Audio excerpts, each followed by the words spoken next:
Off to war. Silvio had returned a much decorated hero. He met a girl from San Giuseppe Jato and moved there to marry her. And as the political fame of Farah grew, Giuliano let it be known the man was his friend, though their politics were different. Thus when Giuliano began his program to educate the voters of Sicily, he gave orders that no action was to be taken against the village of San Giuseppe Jato or the person of Silvio Farah. Farah had heard of this and was clever enough to send a message to Giuliano thanking him and saying he would be of service to Giuliano at his command. The message was sent via Farah's parents, who still lived in Montelepro with their other children. One of the children was a young girl named Justina, only 15, who carried the note to the Giuliano home to deliver it to his mother. It so happened that Giuliano was visiting at the time and was there to receive the message personally. At 15, most Sicilian girls are already women, and she fell in love with Turi Giuliano, as how could she not? His physical power, his feline grace fascinated her so that she stared at him almost rudely. Turi Giuliano and his parents and La Venera were drinking coffee and asked the girl if she would like a cup. She refused. Only La Venera noticed how pretty the girl was and was aware of her fascination. Giuliano did not recognize her as the little girl whom he had once met crying in the road and given lire to. Giuliano said to her, "Give your brother my thanks for his offer and tell him not to worry about his mother and father, they will always be under my protection." Justina quickly left the house and dashed back to her parents. From that time on she dreamed of Turi Giuliano as her lover. And she was proud of the affection he had for her brother. And so when Giuliano agreed to suppress the festival at the Portella della Ginestra, he sent a friendly warning to Silvio Farah that he should not take part in the May Day meeting. He assured him that none of the villagers of San Giuseppe Jato would be harmed, but that there might be some danger he could not protect him from if he persisted in his Socialist Party activities. Not that he, Giuliano, would ever do anything to harm him, but the friends of the friends were determined to crush the Socialist Party in Sicily, and Farah would certainly be one of their targets. When Silvio Farah received this note, he assumed it was another attempt to frighten him off, instigated by Don Croce. It did not matter. The Socialist Party was on the march to victory, and he would not miss one of its great celebrations of the victory they had already won. On May Day of 1948, the populace of the two towns of Piani dei Greci and San Giuseppe Jato rose early to start on their long march up mountain trails to the plain beyond the Portella della Ginestra. They were led by bands of musicians from Palermo especially hired for the occasion. Silvio Farah, flanked by his wife and two children, was in the vanguard of the San Giuseppe Jato procession, proudly carrying one of the huge red flags. Dazzlingly painted carts, with their horses in special red plumes and colorful tasseled blankets, were loaded with cooking pots, huge wooden boxes of spaghetti, enormous wooden bowls for salads. There was a special cart for the jugs of wine. Another cart fitted with blocks of ice carried wheels of cheese, great salami logs and the dough and ovens to bake fresh bread. Children danced and kicked soccer balls along the column. Men on horseback tested their steeds for the sprint races that were to be a highlight of the afternoon games.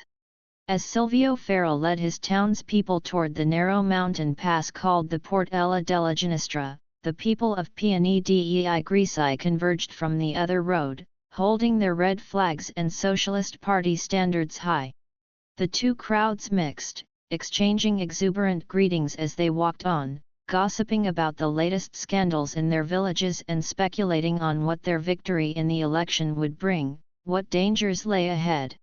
Despite rumors that there would be trouble on this May Day, they were by no means afraid. Rome they despised, the mafia they feared, but not to submission. After all, they had defied both in the last election and nothing had happened. By noontime more than 3,000 people had spread out over the plain. The women started the portable ovens to boil water for pasta, the children were flying kites over which flew the tiny red hawks of Sicily. The communist senator, Lo Cozzi, was going over his notes for the speech he was to deliver. A group of men led by Silvio Ferro was putting together the wooden platform which would hold him and prominent citizens of the two towns. The men helping him were also advising him to keep his introduction of the senator short. The children were getting hungry. At that moment there were light popping sounds in the mountain air. Some of the children must have brought firecrackers, Silvio Ferro thought. He turned to look.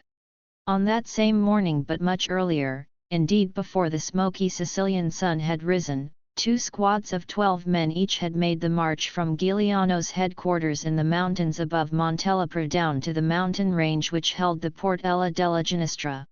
One squad was commanded by Passatempo and the other by Terranova. Each squad carried a heavy machine gun. Passatempo led his men high up on the slopes of Monte Cumita and carefully supervised the emplacement of his machine gun. 4 men were detailed to service and fire it. The remaining men were spread out on the slope with their rifles and iupare to protect them from any attack. Terranova and his men occupied the slopes of Monte Pizzuta on the other side of the Portella della Ginestra. From this vantage point, the arid plain and the villages below were under the barrels of his machine gun and the rifles of his men. This was to prevent any surprise by the carabinieri if they should venture out from their barracks. From both mountain slopes men of the Giuliano band watched the townspeople from Piani dei Grisi and San Giuseppe Jato make their long marches to the tabletop plain. A few of the men had relatives in these processions, but they felt no twinge of conscience. For Giuliano's instructions had been explicit. The machine guns were to be fired over the heads of crowds until they dispersed and fled back to their villages. Nobody was to be hurt. Giuliano had planned to go with this expedition and command it personally, but 7 days before May Day, Aspano Pisciata's weak chest had finally succumbed to a hemorrhage. He had been running up the side of the mountain to the band's headquarters when blood spurted out of his mouth and he collapsed to the ground. His body started rolling downhill. Giuliano, climbing behind him, thought it was one of his cousin's pranks. He stopped the body with his foot and then saw the front of Pisciata's shirt covered with blood. At first he thought Aspano had been hit by a sniper and he had missed the sound of the shot. He took Pisciata in his arms and carried him uphill. Pisciata was still conscious and kept murmuring, "Put me down, put me down." And Giuliano knew it could not be a bullet. The voice betrayed the weariness of an inner breakage, not the savage trauma of a body violated by metal. Pisciata was put on a stretcher and Giuliano led a band of 10 men to a doctor in Monreale. The doctor was often used by the band to treat gunshot wounds and could be counted on to keep secrets. But this doctor reported Pisciata's illness to Don Croce as he had all the other transactions with Giuliano. For the doctor hoped to be appointed head of a Palermo hospital and he knew this would be impossible without Don Croce's blessing. The doctor brought Pisciata to the Monreale hospital for further tests and asked Giuliano Tormane to wait for the results. "I'll come back in the morning," Giuliano told the doctor. He detailed 4 of his men to guard Pisciata in the hospital and with his other men he went to the home of one of his band to hide. The next day the doctor told him that Pisciata needed a drug called streptomycin that could only be obtained in the United States. Giuliano thought about this. He would ask his father and Stefano Andolini to write Don Corleone in America and ask that some be sent. He told the doctor this and asked if Pisciata could be released from the hospital. The doctor said yes, but only if he rested in bed for several weeks. So it was that Giuliano was in Monreale taking care of Pisciata, arranging a house for him to recuperate in, as the attack was made at the Portella della Ginestra. When Silvio Ferro turned to the sound of the firecrackers, 3 things registered simultaneously on his mind. The first was the sight of a small boy holding up his arm in astonishment. At the end of it, instead of a hand holding a kite, was a bloody horrible stump, the kite sailing off to the sky above the slopes of Monte Cumita. The second was his shock of recognition. the firecrackers were machine gun fire. The third was a great black horse plunging wildly through the crowd, riderless, its flanks streaming blood. Then Silvio Ferro was running through the crowd, searching for his wife and children. On the slopes of Monte Pizzuta, Terranova watched the scene through his field glasses.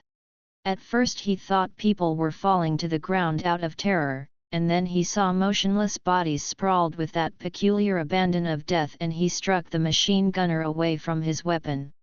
But as his machine gun fell silent, he could still hear the gun on Monte Cumita chattering. Terranova thought Passetempo had not yet seen that the gunfire had been aimed too low and people were being massacred. After a few minutes the other gun stopped and an awful stillness filled the Portella della Ginestra. Then floating up to the twin mountain peaks came the wails of the living, the shrieks of the wounded and the dying. Terranova signaled his men to gather close, had them dismantle the machine gun, and then led them away around the other side of the mountain to make their escape. As they did so he was pondering whether he should return to Giuliano to report this tragedy. He was afraid Giuliano might execute him and his men out of hand. Yet he was sure Giuliano would give him a fair hearing, and he and his men could truly swear that they had elevated their fire. He would return to headquarters and report. He wondered if Passetempo would do the same. By the time Silvio Ferro found his wife and children, the machine guns had stopped. His family was unhurt and were starting to rise from the ground. He flung them down again and made them stay prone for another 15 minutes. He saw a man on a horse galloping toward Piani dei Greci to get help from the Carabinieri barracks, and when the man was not shot off his horse he knew the attack was over. He got up. From the tabletop of the plain that crowned the Portella della Ginestra, thousands of people were streaming back to their villages at the bottom of the mountains. And on the ground were the dead and wounded, their families crouched over them weeping. The proud banners they had carried that morning were lying in the dust, their dark golds, brilliant greens, and solitary reds startlingly bright in the noon sun. Silvio Ferro left his family to help the wounded. He stopped some of the fleeing men and made them serve as stretcher bearers. He saw with horror that some of the dead were children, and some were women. He felt the tears come to his eyes. All his teachers were wrong, those believers in political action. Voters would never change Sicily. It was all foolishness. They would have to murder to get their rights. It was Hector Adonis who brought the news to Giuliano at Pisciotta's bedside. Giuliano immediately went to his mountain headquarters, leaving Pisciotta to recover without his personal protection. There on the cliffs above Montelepra, he summoned Passetempo and Terranova. "Let me warn you before you speak," Giuliano began. "Whoever is responsible will be found out no matter how long it takes. And the longer it takes the more severe the punishment. If it was an honest mistake, confess now and I promise you won't suffer death." Passetempo and Terranova had never seen such fury in Giuliano before. They stood rigid, not daring to move as Giuliano interrogated them. They swore their guns had been elevated to fire over the heads of the crowd, and when they had observed the people being hit, they had halted the guns. Giuliano next questioned the men in the squads and the men on the machine guns. He pieced the scene together. Terranova's machine gun had fired about 5 minutes before being halted. Passetempo's about 10 minutes. The gunners swore they had fired above the heads of the crowds. None of them would admit they had possibly made an error or depressed the angle of the guns in any way. After he dismissed them, Giuliano sat alone. He felt, for the first time since he had become a bandit, a sense of intolerable shame. In more than 4 years as an outlaw he could boast that he had never harmed the poor. That boast was no longer true. He had massacred them. In his innermost heart he could no longer think of himself as a hero. Then he thought over the possibilities. It could have been a mistake, his band was fine with Lupere, but the heavy machine guns were not too familiar to them. Firing downward, it was possible they had misjudged the angle. He could not believe that Terranova or Passatempo had played him false, but there was always the awful possibility that one or both had been bribed to commit the massacre. Also, it had occurred to him the moment he heard the news that there might have been a third ambush party. But surely, if it had been deliberate, more people would have been shot. Surely it would have been a far more terrible slaughter. Unless, Giuliano thought, the aim of the massacre had been to disgrace the name of Giuliano. And whose idea had it been, the attack on the Portella della Ginestra? The coincidence was too much for him to swallow. The inevitable and humiliating truth was that he had been outwitted by Don Croce. Chapter 21 The massacre at the Portella della Ginestra shocked all of Italy. Newspapers screamed in glaring headlines the slaughter of innocent men, women, and children. There were 15 dead and over 50 wounded. At first there was speculation that the Mafia had committed the massacre, and indeed Silvio Ferra gave speeches laying the deed at the feet of Don Croce. But the Don had been prepared for this. Secret members of the Friends swore before magistrates that they had seen Passatempo and Terranova set their ambush. The people of Sicily wondered why Giuliano did not deny this outrageous charge in one of his famous letters to the newspapers. He was uncharacteristically silent. 2 weeks before the national election, Silvio Ferra rode on his bicycle from San Giuseppe Jato to the town of Piani dei Greci. He cycled along the river Jato and skirted the base of the mountain. On the road he passed 2 men who shouted at him to stop, but he cycled on swiftly. Looking back he saw the 2 men trudging after patiently, but he soon outdistanced them and left them far behind. By the time he entered the village of Piani dei Greci, they were no longer in sight. Ferra spent the next 3 hours in the Socialist Community House with other party leaders from the surrounding area. When they were done it was twilight, and he was anxious to get home before dark. He walked his bicycle through the central square, greeting cheerily some of the villagers he knew. Suddenly 4 men surrounded him.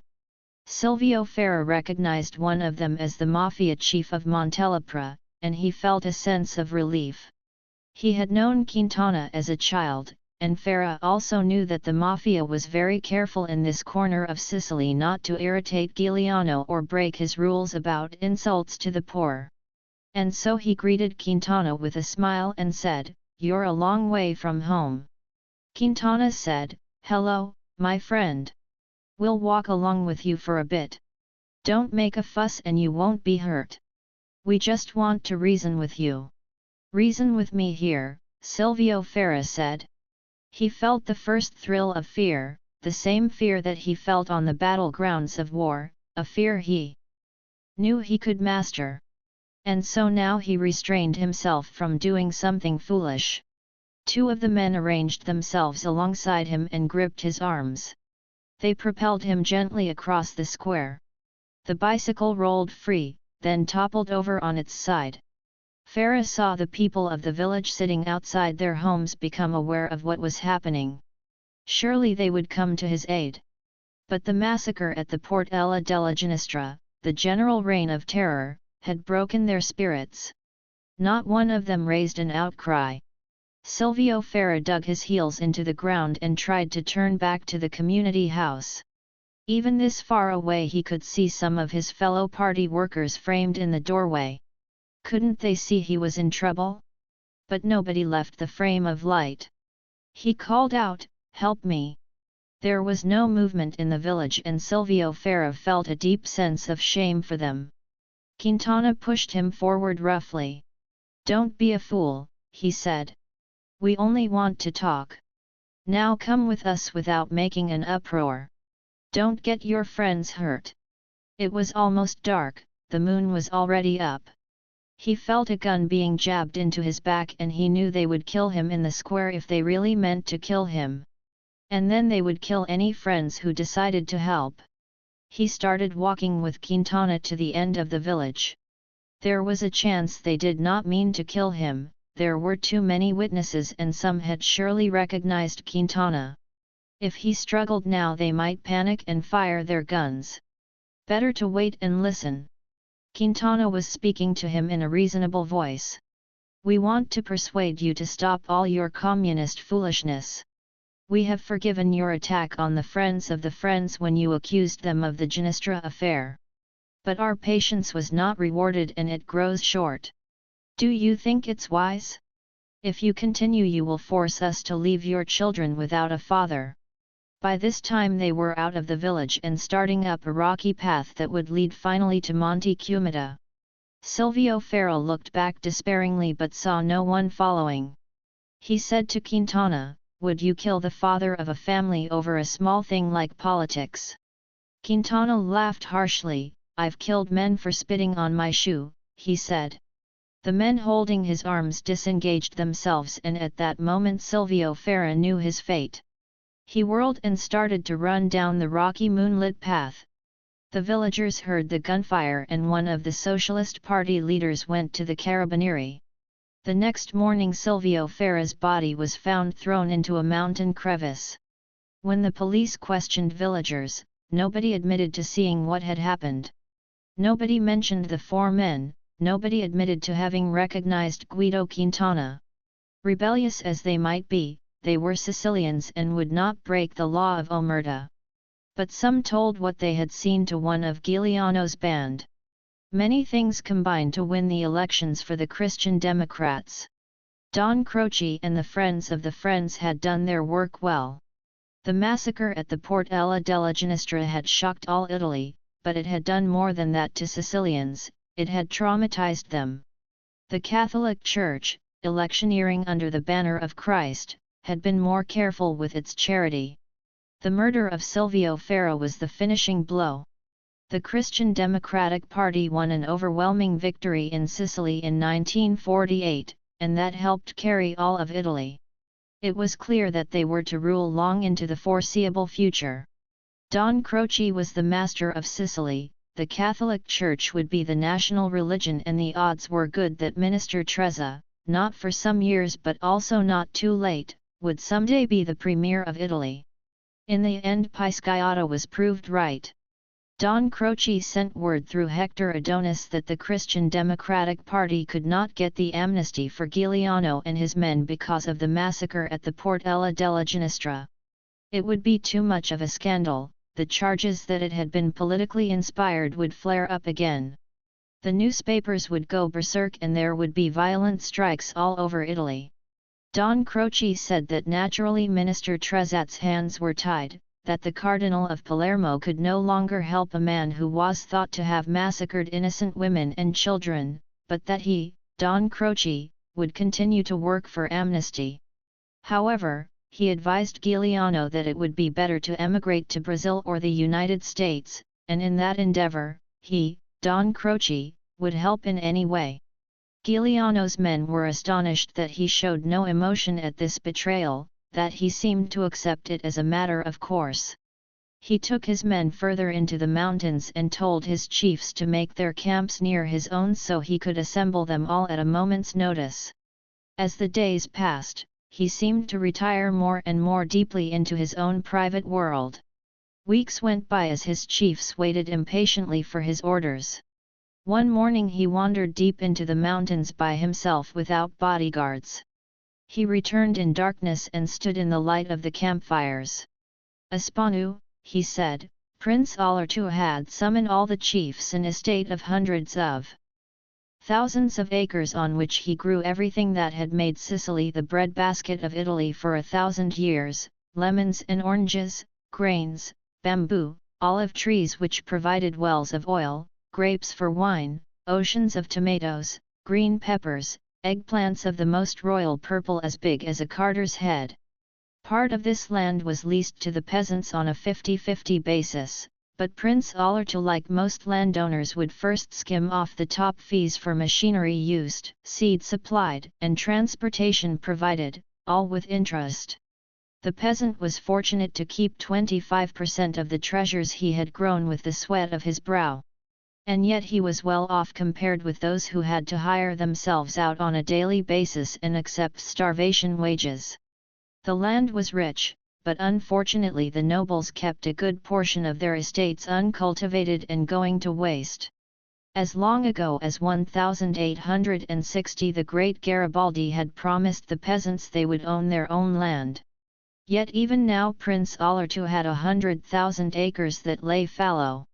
So did the other nobles who used their land as a cash reserve, selling off pieces to indulge their follies. In the last election all the parties, including the Christian Democratic Party, had promised to strengthen and enforce the sharing of land laws. These laws stated that the uncultivated lands of large estates could be claimed by peasant farmers on payment of a nominal sum. But these laws had always been thwarted by the nobility's practice of hiring mafia chiefs to intimidate would-be claimers of land. On the day for the claiming of the lands a mafia chief had only to ride his horse up and down the borders of the estate and no peasant would dare to make a claim. The few who chose to do so would invariably be marked down for assassination and the male members of his family with him. This had gone on for a century, and every Sicilian knew the rule. If an estate had a mafia chief as its protector, no lands would be claimed from it. Rome could pass 100 laws, those laws had no significance. As Don Croce once put it to Minister Trezza in an unguarded moment, "What do your laws have to do with us?" Shortly after the election, the day came when Prince Alberto's lands could be claimed from those parts of his estate that had not been cultivated. All 100,000 acres had been designated by the government, tongue-in-cheek. Left-wing party leaders urged the people on to make their claims. When the day arrived almost 5,000 peasants congregated outside the gate of Prince Alberto's palace. Government officials waited in a huge tent on the property furnished with tables and chairs and other official apparatus to formally register their claims. Some of the peasants were from the town of Montelepra. Prince Alberto, following the advice of Don Croce, had hired 6 mafia chiefs as his gable/Adi. And so on that bright morning, the smoky Sicilian sun making them sweat, the 6 mafia chiefs rode their horses up and down along the wall surrounding Prince Alberto's estate. The assembled peasants, under olive trees older than Christ, watched these 6 men, famous all over Sicily for their ferocity. They waited as if hoping for some miracle, too fearful to move forward.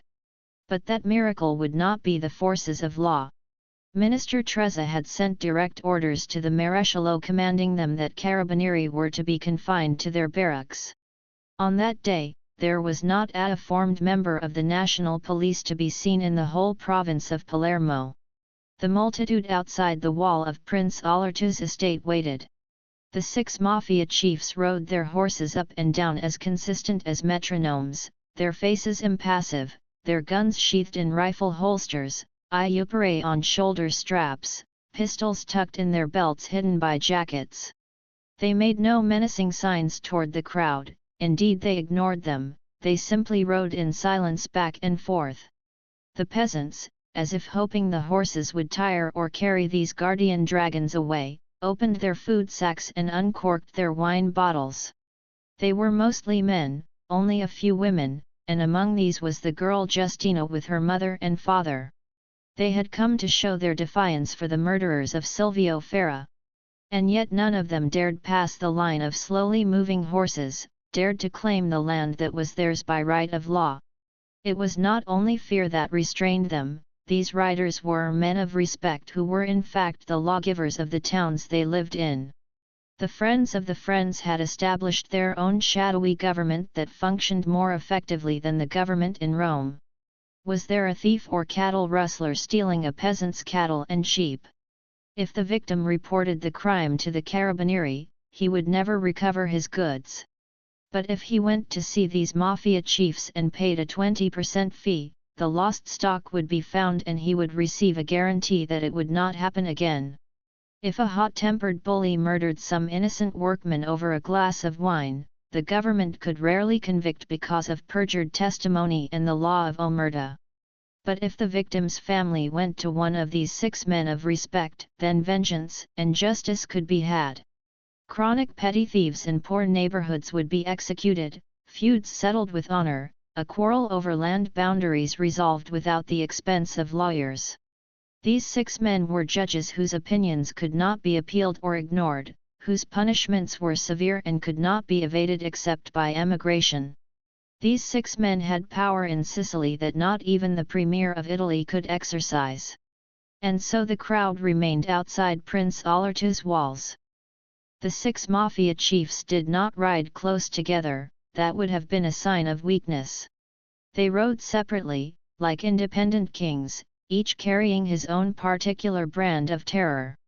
The most feared, riding a mottled grey horse, was Don Ciano from the town of Siciliano. He was now over 60 years of age and his face was as grey and as mottled as the hide of his horse. He had become a legend at the age of 26 when he had assassinated the mafia chief preceding him. The man had murdered Don Ciano's father when the Don himself had been a child of 12 and Ciano had waited 14 years for his revenge. Then one day he had dropped from a tree onto the victim and his horse and, clasping the man from behind, had forced him to ride through the main street of the town. As they rode in front of the people, Ciano had slashed his victim to pieces, cutting off his nose, his lips, his ears, and his genitals, and then holding the bloody corpse in his arms had paraded the horse in front of the victim's house. Afterward he had ruled his province with a bloody and iron hand. The second mafia chief, riding a black horse with scarlet plumes above its ears, was Don Arzana of the town of Piani dei Greci. He was a calm, deliberate man who believed that there were always 2 sides in a quarrel and had refused to kill Silvio Ferra for political purposes, had indeed forestalled that man's fate for years. He was distressed by Ferra's murder but had been powerless to intervene, since Don Croce and the other mafia chiefs insisted that the time had come to make an example in his area. His rule had been tempered with mercy and kindness, and he was the most loved of the 6 tyrants. But now as he rode his horse in front of the assembled multitude his face was stern, all his inner doubts erased. The third man on horseback was Don Pitu of Caltanissetta and his steed's bridle was garlanded with flowers.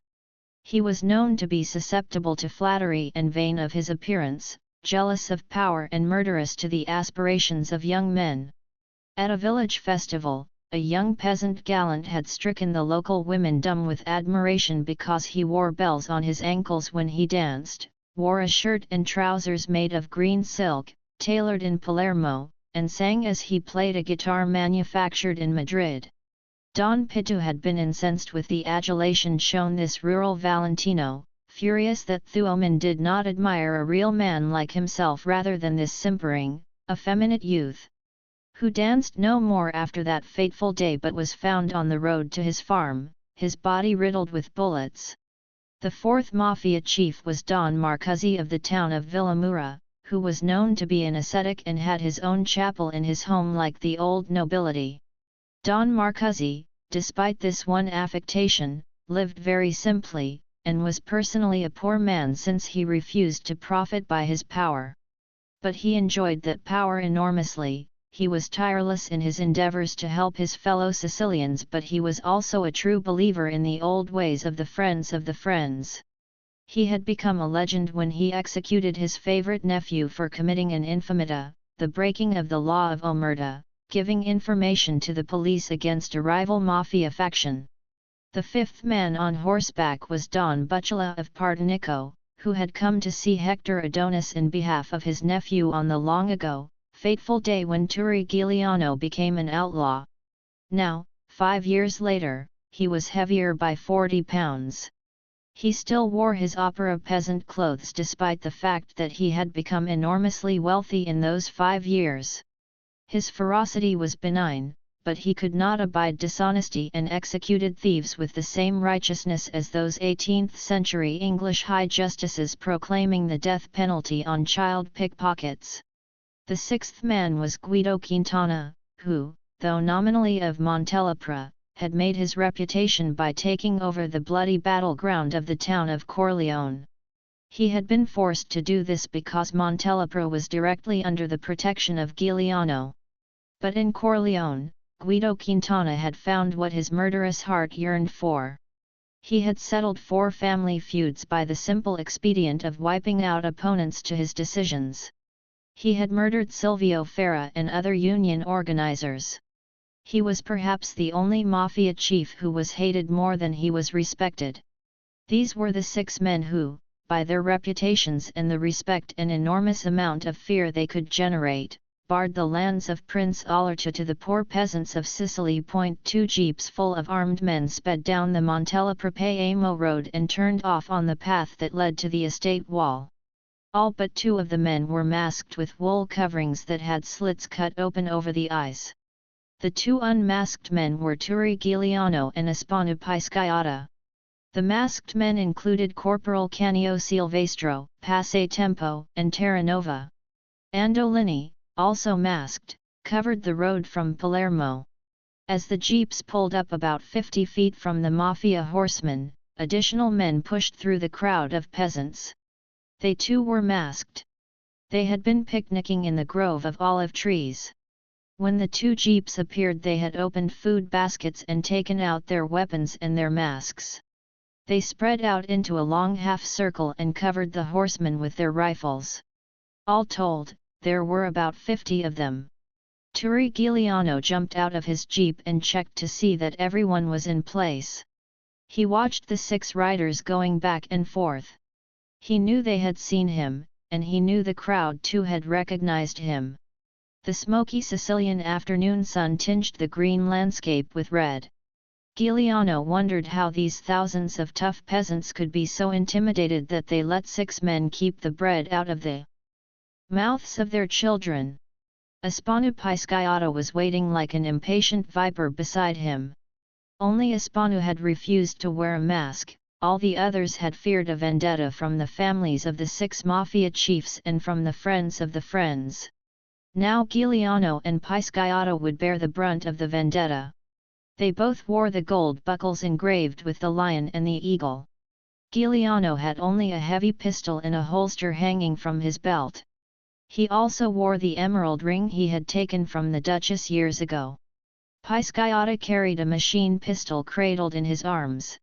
His face was pale from his lung disease and excitement. He was impatient with Giuliano for taking so long. But Giuliano was carefully watching the scene to make sure his orders had been carried out. His men had formed the half-circle to leave an escape route for the mafia chiefs should they decide to ride away. If they ran, they would lose respect and a great deal of their influence. The peasants would no longer fear them. But he saw Don Ciano turn his mottled grey horse and the others follow him to parade again before the wall. They would not run. From one of the towers of his ancient palace, Prince Alerta watched the scene through the telescope he used to chart the stars. He could see Turi Giuliano's face clearly and in detail, the oval eyes, the clean planes of his face, the generous mouth now pressed tight, and he knew that the strength in his face was the strength of virtue, and thought it was a pity that virtue was not a more merciful asset. For it was terrible indeed when it was pure, as the prince knew this to be pure. He was ashamed of his own role. He knew his fellow Sicilians so well, and now he would be responsible for what was about to happen. The 6 great men he had bound with money would fight for him, they would not run. They had intimidated the great multitude who were before his wall. But now Giuliano was standing before them like an avenging angel. Already it seemed to the prince that the sun was darkening. Giuliano strode to the path the 6 men rode. They were squat heavy men on horseback and they kept their mounts to a slow steady walk. From time to time they would feed their horses off a huge pile of oats heaped against the jagged white stone wall. This was so the horses would defecate continuously and leave a constant insulting trail of manure, then they would continue their slow ride. Turi Giuliano placed himself very close to their path, Pisciata a step behind. The 6 men on horseback did not look his way or stop. Their faces were inscrutable. Though they all wore iupere over their shoulders, they did not attempt to unsling them. Giuliano waited. The men rode past him 3 more times. Giuliano stepped back. He said quietly to Pisciata, "Bring them down from their horses and present them to me." Then he crossed the path and leaned against the white stone wall of the estate. Leaning against the wall, he knew that he had crossed a fatal line, that what he was doing this day would decide his fate. But he felt no hesitation, no uneasiness, only a cold rage against the world. He knew that behind these 6 men loomed the enormous figure of Don Croce, and that it was the Don who was his final enemy. And he felt anger against this very multitude of people he was helping. Why were they so docile, so fearful? If only he could arm and lead them, he could forge a new Sicily. But then he felt a wave of pity for these poorly clad, nearly starved peasants, and he raised his arm in a salute to encourage them. The crowd remained silent. For a moment he thought of Silvio Ferra, who might have roused them. Now Pisciotta took command of the stage. He was wearing his cream-colored sweater with the dragon's rampant woven darkly in the woolen material. His sleek dark head, narrow as a knife edge, was etched in the blood-red Sicilian sunlight. He turned that head like a blade toward the 6 obelisks riding their horses and watched them for a long moment with his deadly viper's gaze. Don Ciano's mount defecated at his feet as the 6 men rode past. Pisciotta stepped back 1 pace. He nodded toward Terranova, Passatempo, and Silvestro, who ran to the 50 armed masked men forming the covering arc. The men spread out further to close off the escape route that had been left open. The mafia chiefs continued riding proudly as if they noticed nothing, though they had of course observed and understood everything. But they had won the first round of their battle. Now it was for Giuliano to decide whether to take the last and most dangerous step. Pisciotta moved into the path of Don Ciano's horse and raised his hand imperiously to that grey fearful face. But Don Ciano did not stop. When the horse tried to shy away, the rider pulled his head tight, and they would have ridden over Pisciotta had he not stepped aside and, with a savage grin, bowed low to the Don as he passed by. Then Pisciotta stepped directly behind the horse and rider, sighted his machine pistol on the grey hind quarters of the horse and pulled the trigger. The fragrant, flowered air was filled with ropey entrails, a vast shower of blood and 1,000 golden flecks of manure. The hail of bullets swept the horse's legs beneath him and he fell straight down. Don Ciano's body was trapped by the fallen body until 4 of Giuliano's men pulled him out and bound his arms behind his back. The horse was still alive and Pisciotta stepped forward and mercifully fired a spray of bullets into the animal's head. A low moan of terror and exultation rose from the crowd. Giuliano remained leaning against the wall, his heavy pistol still in its holster. He stood with his arms folded as if he too were wondering what Ospina Pisciotta would do next. The remaining 5 mafia chiefs continued their parade. Their mounts had reared up at the sound of gunfire, but the riders quickly brought them under control. They rode as slowly as before. Again Pisciotta stepped onto the path. Again he raised his hand. The lead rider, Don Bucciula, stopped. The others behind him reined their horses still. Pisciotta called to them, "Your families will need your horses in the days to come. I promise to send them. Now dismount and pay your respects to Giuliano." His voice rang loud and clear to the ears of the multitude. There was a long silence and then the 5 men dismounted. They stood there proudly gazing at the crowd, their eyes fierce and insolent. The long arc of Giuliano's men broke as 20 of them came close, guns ready. Carefully and gently they bound the arms of the 5 men behind their backs. Then they led all 6 chiefs to Giuliano. Giuliano regarded these 6 men without expression. Quintana had humiliated him once, had even tried to assassinate him, but now the situation was reversed. Quintana's face had not changed over these 5 years. It had the same wolfish look, but at this moment the eyes seemed vacant and wandering behind the mafioso mask of defiance. Don Ciano stared at Giuliano with contempt on his grey face.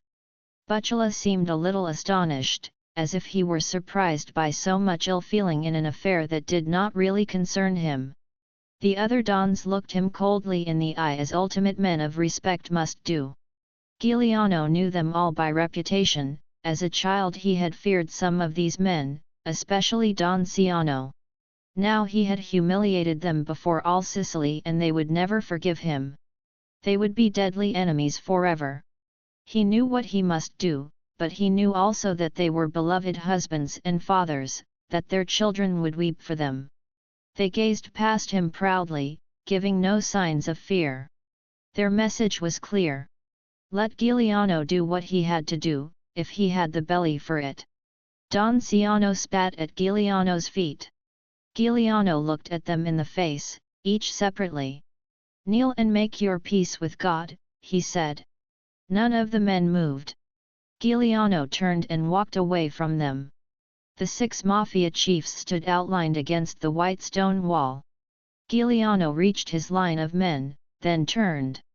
He said in a loud clear voice that could be heard by the crowd, "I execute you in the name of God and Sicily," then touched Pisciotta on the shoulder. At that moment Don Marcuzzi started to kneel, but Pisciotta had already opened fire. Passatempo and Terranova and the corporal, still masked, also fired. The 6 bound bodies were flung up against the wall by the storm of machine gun bullets. The jagged white stones were splattered with red-purple gouts of blood and pellets of flesh torn from the galvanized bodies. They seemed to be dancing from strings as they were flung back again and again by the continuing hail of bullets. High in the tower of his palace, Prince Alerta turned away from the telescope. So he did not see what happened next. Giuliano stepped forward and advanced to the wall. He drew the heavy pistol from his belt and slowly and ceremoniously shot each of the fallen mafia chiefs through the head. There was a great hoarse roar from the watching crowd and, in seconds, thousands were streaming through the gates of Prince Alerta's estate. Giuliano watched them. He noticed that none of the crowd came near him. Chapter 22. That Easter morning of 1949 was glorious. The whole island was carpeted with flowers, and Palermo balconies held huge tubs of wildly rioting colors. The cracks in the sidewalk grew red and blue and white petaled flowers, and so, even, did the sides of old churches. The streets of Palermo were thronged with citizens going to the 9 o'clock high mass at Palermo's great cathedral, where the cardinal himself would serve communion. Countrymen from the nearby villages had come in to attend, and in their black mourning suits, with their wives and children, they greeted everyone they passed with the traditional Easter morning salute of the peasant, "Christ is risen." Turi Giuliano responded with the equally traditional, "Blessed be his name." Giuliano and his men had infiltrated Palermo the night before. They were dressed in the sober country black of the peasants, but their suit jackets were loose and bulky, for beneath they wore their machine pistols.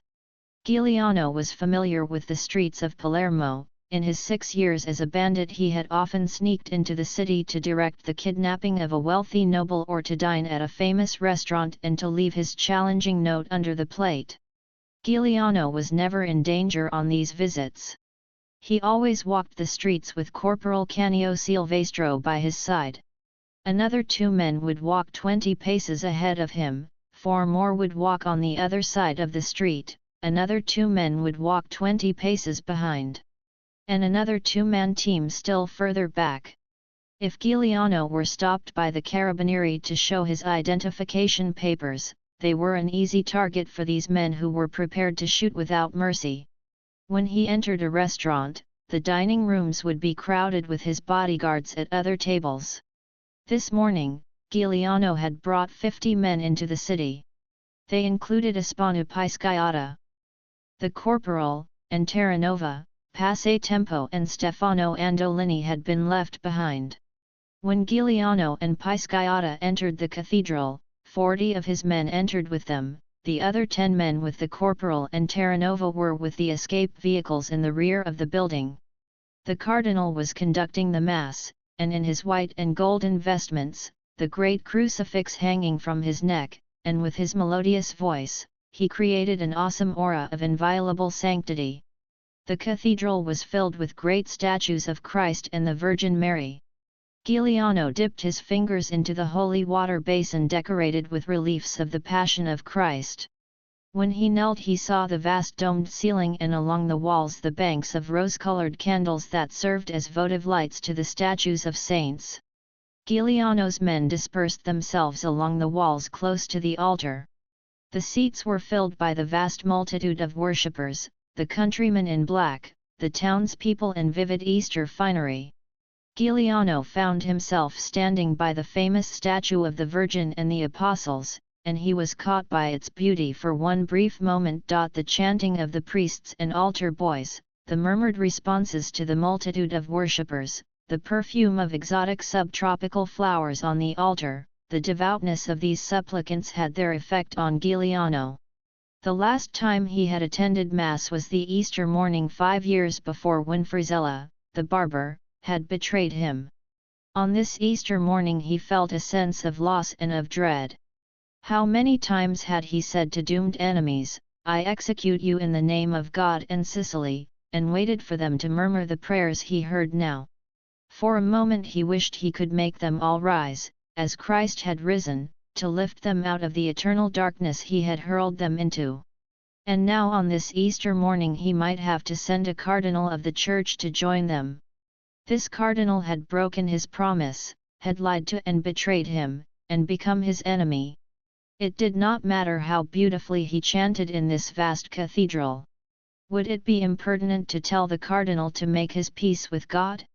Would not a cardinal always be in a state of grace? Would he be humble enough to confess his betrayal of Giuliano? The Mass was coming to its conclusion. The worshippers were going to the altar rail to receive Holy Communion.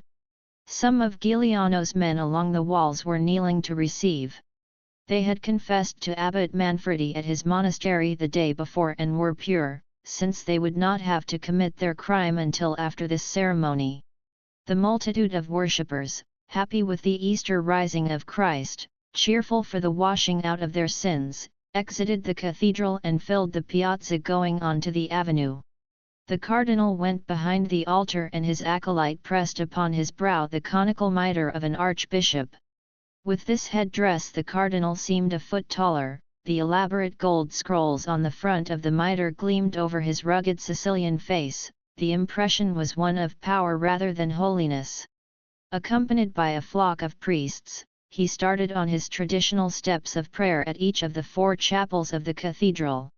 The first chapel held the tomb of King Roger I, the second chapel that of the Emperor Frederick XI, the third held the tomb of Henry IV, the last chapel held the ashes of Constantia, the wife of Frederick XI. These tombs were of white marble inlaid with beautiful mosaics. There was another separate chapel, the Silver Shrine, holding a 1,000-pound statue of Saint Rosalia, the patron saint of Palermo, which the citizens of the city carried through the streets on her holy day. In this shrine were the remains of all the archbishops of Palermo, and it would be here that the cardinal himself would be buried when he died. It was his first stop, and when he knelt to pray, it was here that Giuliano and his men surrounded him and his retinue. Other of Giuliano's men sealed off all the exits to the shrine so no alarm could be given. The cardinal rose to his feet to confront them. But then he saw Pisciata. He remembered that face. But not as it was now. Now it was the face of the devil come for his soul, to roast his flesh in hell. Giuliano said, "Your Eminence, you are my prisoner. If you do what I say you will not be harmed. You will spend Easter in the mountains as my guest and I promise that you will dine as well there as in your palace." The cardinal said angrily, "You dare to bring armed men into this house of God." Giuliano laughed, all his feeling of awe had vanished in the delight of what he was about to do. "El dare more," he said. "I dare to reproach you for breaking your holy word. You promised a pardon for me and my men and you did not keep that promise. Now you and the Church will pay." The cardinal shook his head. "I will not move from this holy place," he said. "Kill me if you dare and you will be infamous all over the world." "I have that honor already," Giuliano said. "Now if you do not do what I command, I will have to be more forceful." I will slaughter all your priests here, then bind and gag you. If you come with me quietly, no harm will be done to anyone and you will be back in your cathedral within the week." The cardinal crossed himself and walked toward the door of the shrine indicated by Giuliano. This door led to the back of the cathedral where other members of Giuliano's band had already commandeered the cardinal's official limousine and chauffeur. The huge black car was decorated with bouquets of Easter flowers and flew the pennants of the church at each side of the radiator grille. Giuliano's men had also commandeered the cars of other dignitaries. Giuliano guided the cardinal into his limousine and sat beside him. Two of his men also seated themselves in the rear of the car, and Spanu Pisciata got into the front seat beside the chauffeur. Then the procession of cars wound its way through the city, through the patrols of carabinieri who saluted them. At Giuliano's orders, the cardinal waved back in benediction. On a deserted stretch of road the cardinal was made to leave the car. Another band of Giuliano's men were waiting for them with a litter to carry the cardinal. Leaving the vehicles and chauffeurs behind them, they all disappeared into a sea of flowers and the mountains. Giuliano was as good as his word. Deep in the caves of the Camerata Mountains the cardinal ate as good a meal as could be had in the palace. The odd bandits, respectful of his spiritual authority, asked for his blessing as they served each dish. The newspapers of Italy went wild with indignation, while the people of Sicily were filled with two emotions, horror at the sacrilege committed and unholy glee at the shaming of the carabinieri. Riding over this was their enormous pride in Giuliano, that a Sicilian had defeated Rome. Giuliano was now the ultimate man of respect. What, everyone wondered, did Giuliano want in return for the cardinal? The answer was simple: an enormous ransom. The Holy Church, which after all was charged with the safekeeping of souls, did not stoop to the niggardly bargaining of nobles and rich merchants.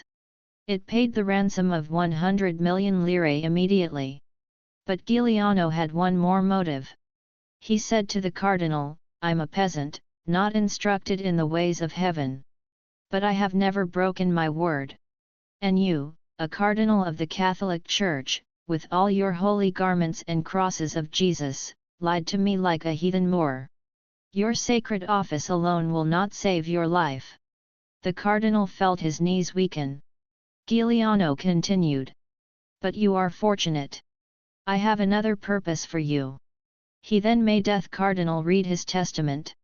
Now that he knew his life was to be spared, the cardinal, trained to expect the chastisement of God himself, was more interested in the documents of the testament than in the reproaches of Giuliano. When he saw the letter he had written to Pisciata, the cardinal crossed himself with a holy fury.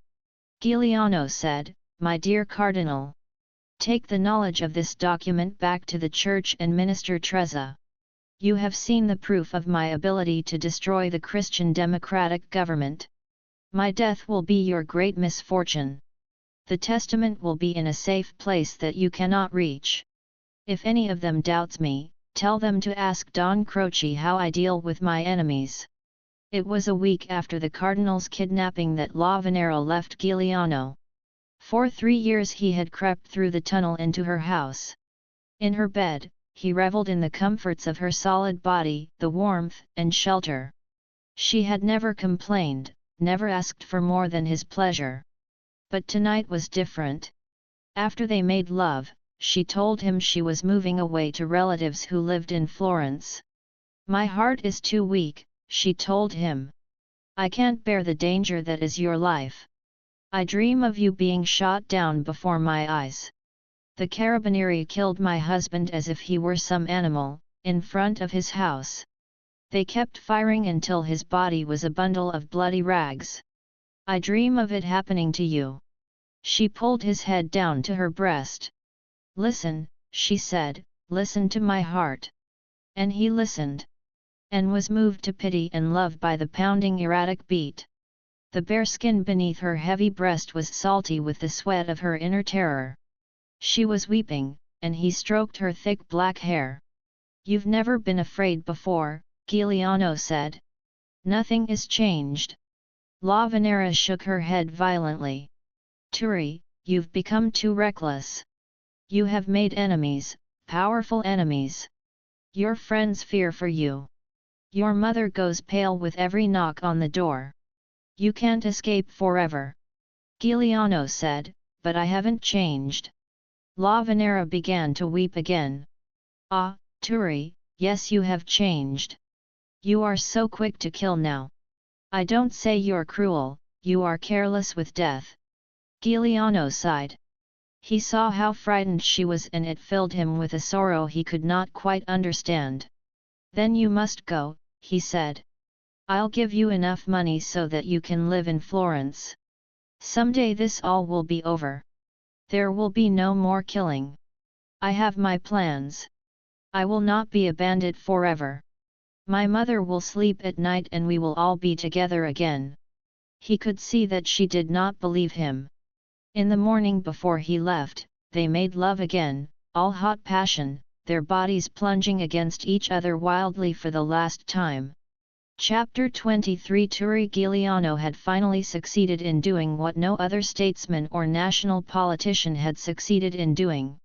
He had united all the political parties in Italy to pursue one course of action, the destruction of Giuliano and his band. In July of 1949 Minister Trezza announced to the press the formation of a special Carabinieri army of 5,000 men to be called the Special Force to repress banditry, without any reference to Giuliano himself. The newspapers soon rectified this sly coyness on the part of the government, which did not wish to make Giuliano seem the main target. They gleefully approved and congratulated the ruling Christian Democratic Party for taking such a vigorous step. The national press was also struck with wonder at Minister Trezza's genius on the organization of the special 5,000-man army. The army would be made up of bachelors so there would be no widows, and so their families could not be subjected to threats. There would be commandos, paratroopers, armored cars, heavy weapons, and even aircraft. How could any two-penny bandit withstand such a force? And it would be commanded by Colonel Ugo Lucca, one of the great Italian war heroes of World War XI, who had fought with the legendary German General Rommel. The Italian Desert Fox, the newspapers called him, skilled in guerrilla warfare, whose tactics and strategies would bewilder the unsophisticated Sicilian country boy, Turi Giuliano. The press perfunctorily noted in small paragraphs the appointment of Federico Vilardi as the head of all Sicilian security police. Hardly anything was known of Inspector Vilardi except that he had been handpicked by Minister Trezza to assist Colonel Lucca. Just a month before there had been a fateful meeting between Don Croce, Minister Trezza, and the Cardinal of Palermo. The Cardinal told them of Giuliano's testament with its damning documentation. Minister Trezza was frightened. The testament must be destroyed before the army accomplished its mission. He wished he could rescind the orders for the special force that was now being assembled, but his government was under too much pressure from left-wing parties who were clamoring that Giuliano was being protected by the government. For Don Croce the testament only added a complication but did not change his resolve. He had already decided to kill Giuliano. The murder of his 6 chiefs gave him no alternative. But Giuliano could not die at the hand of the friends or himself.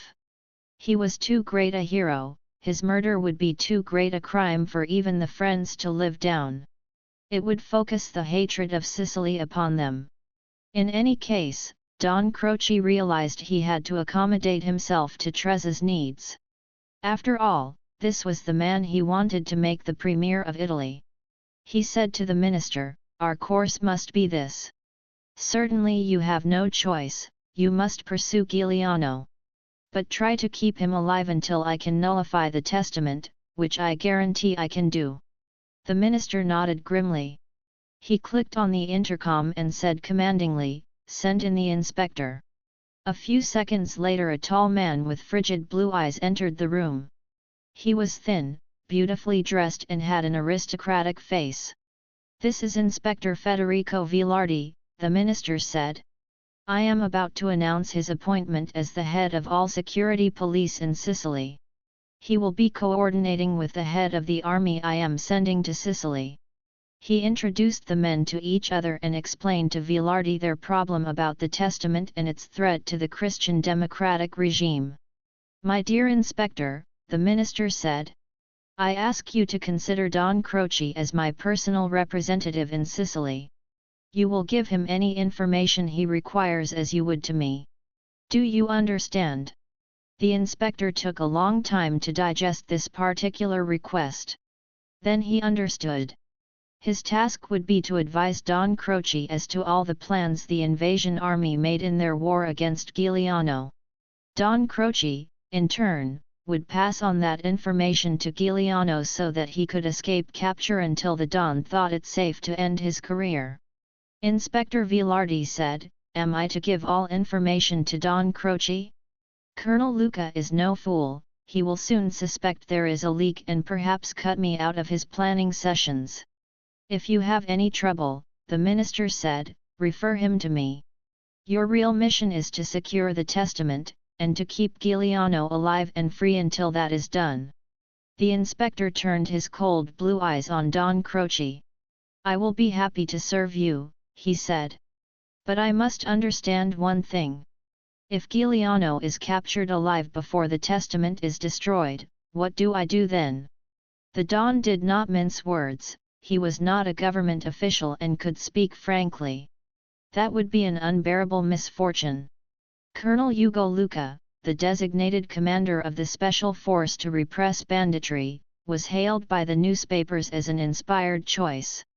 They hashed over his military record, his medals for bravery, his tactical genius, his quiet and retiring nature, and his abhorrence of any kind of failure. He was a small bulldog, the newspapers said, and would be a match for the ferocity of Sicily. Before doing anything else, Colonel Luca studied all the intelligence documents on Turi. Giuliano. Minister Trezza found him tucked in his office surrounded by folders full of reports and old newspapers. When the minister asked him when he was taking his army to Sicily, the colonel said mildly that he was assembling a staff, and that certainly Giuliano would still be there no matter how long he took. Colonel Luca studied the reports for a week and came to certain conclusions. That Giuliano was a genius in guerrilla warfare and had a unique method of operation.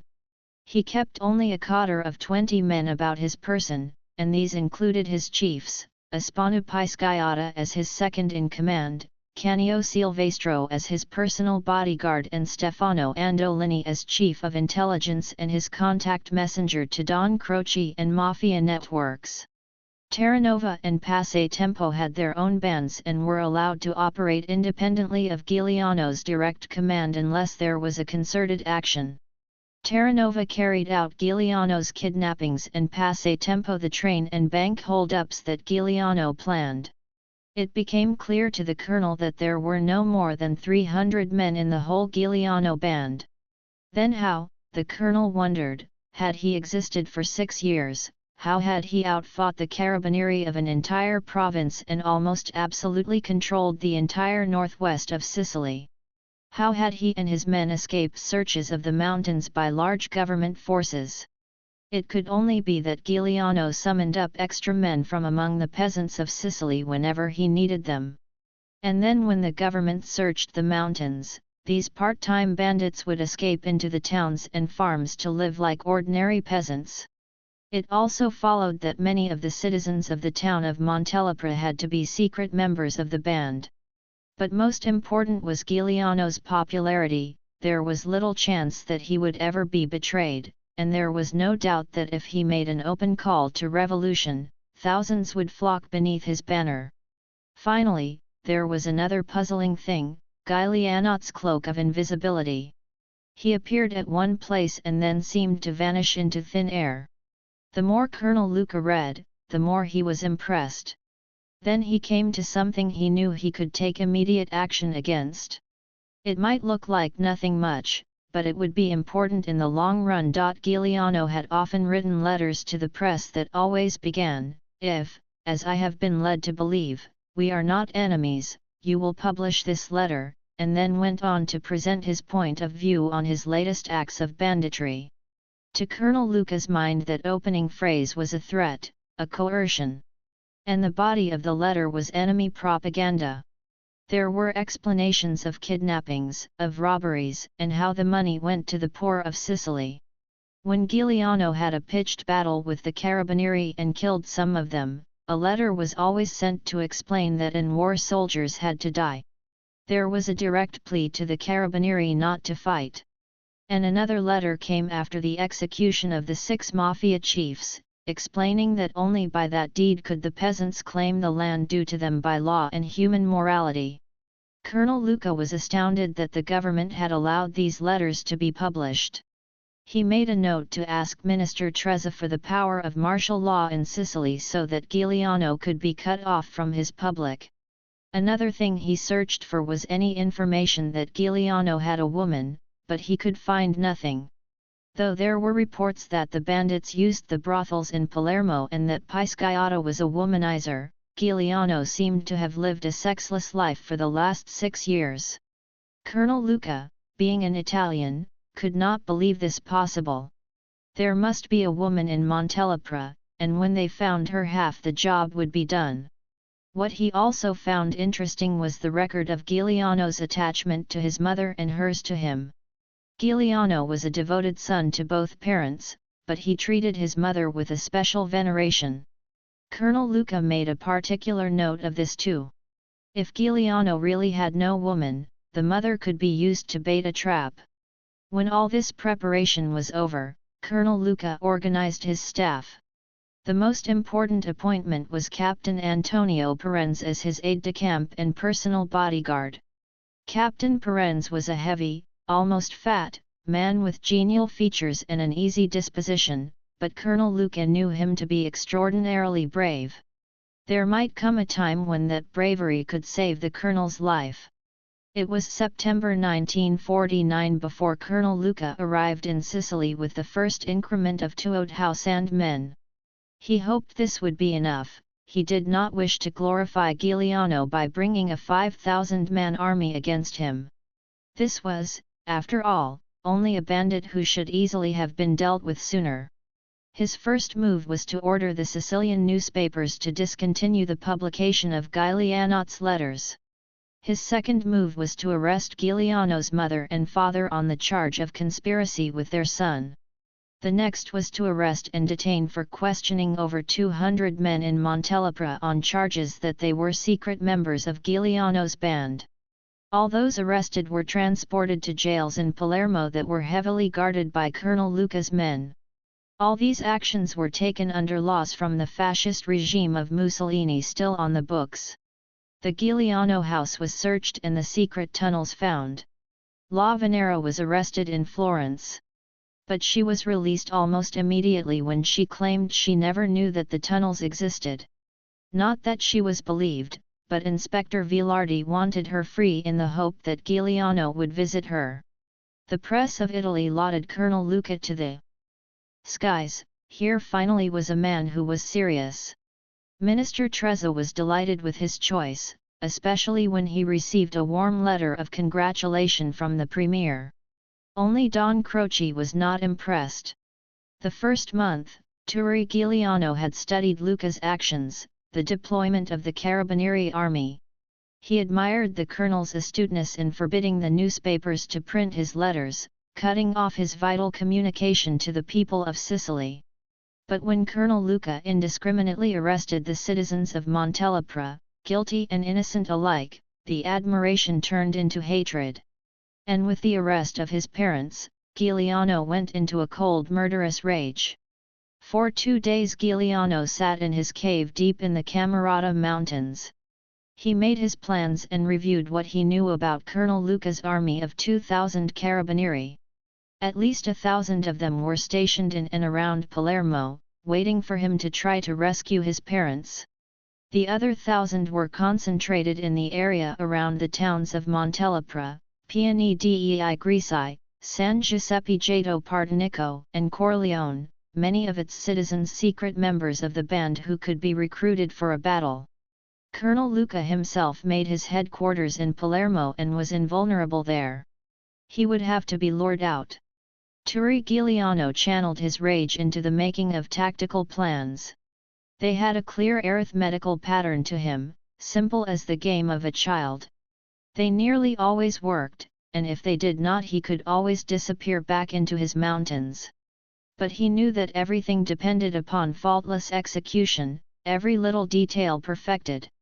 He summoned Espano Pisciotta to the cave and told him the plans. Later, the other chiefs, Passatempo, Terranova, Corporal Silvestro, and Stefano Andolini, were told only what each had to know for his particular job. Carabinieri headquarters in Palermo was paymaster for all forces in western Sicily. Once a month a heavily guarded money wagon was sent out to pay the garrisons in all the towns and province headquarters. The pay was in cash, and an envelope for each individual soldier was made up, lire notes and coins to the exact pay, stuffed inside. These envelopes were put into slotted wooden boxes which were locked onto a truck that had formerly been an American Army weapons carrier. The driver was armed with a pistol, the soldier paymaster beside him with a rifle. When this truck stuffed with millions of lire left Palermo, it was preceded by 3 scout jeeps, each with mounted machine guns and 4 men, and a troop carrier holding 20 men heavily armed with machine pistols and rifles. Behind the money truck came 2 command cars, each with 6 men.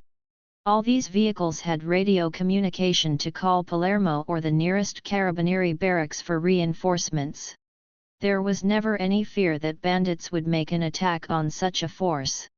It would be suicidal.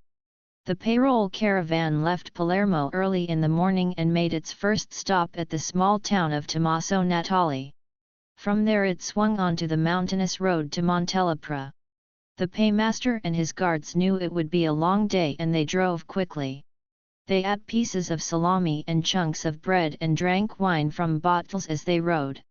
They joked and laughed and the drivers of the lead jeeps put their weapons down on the floors of their vehicles.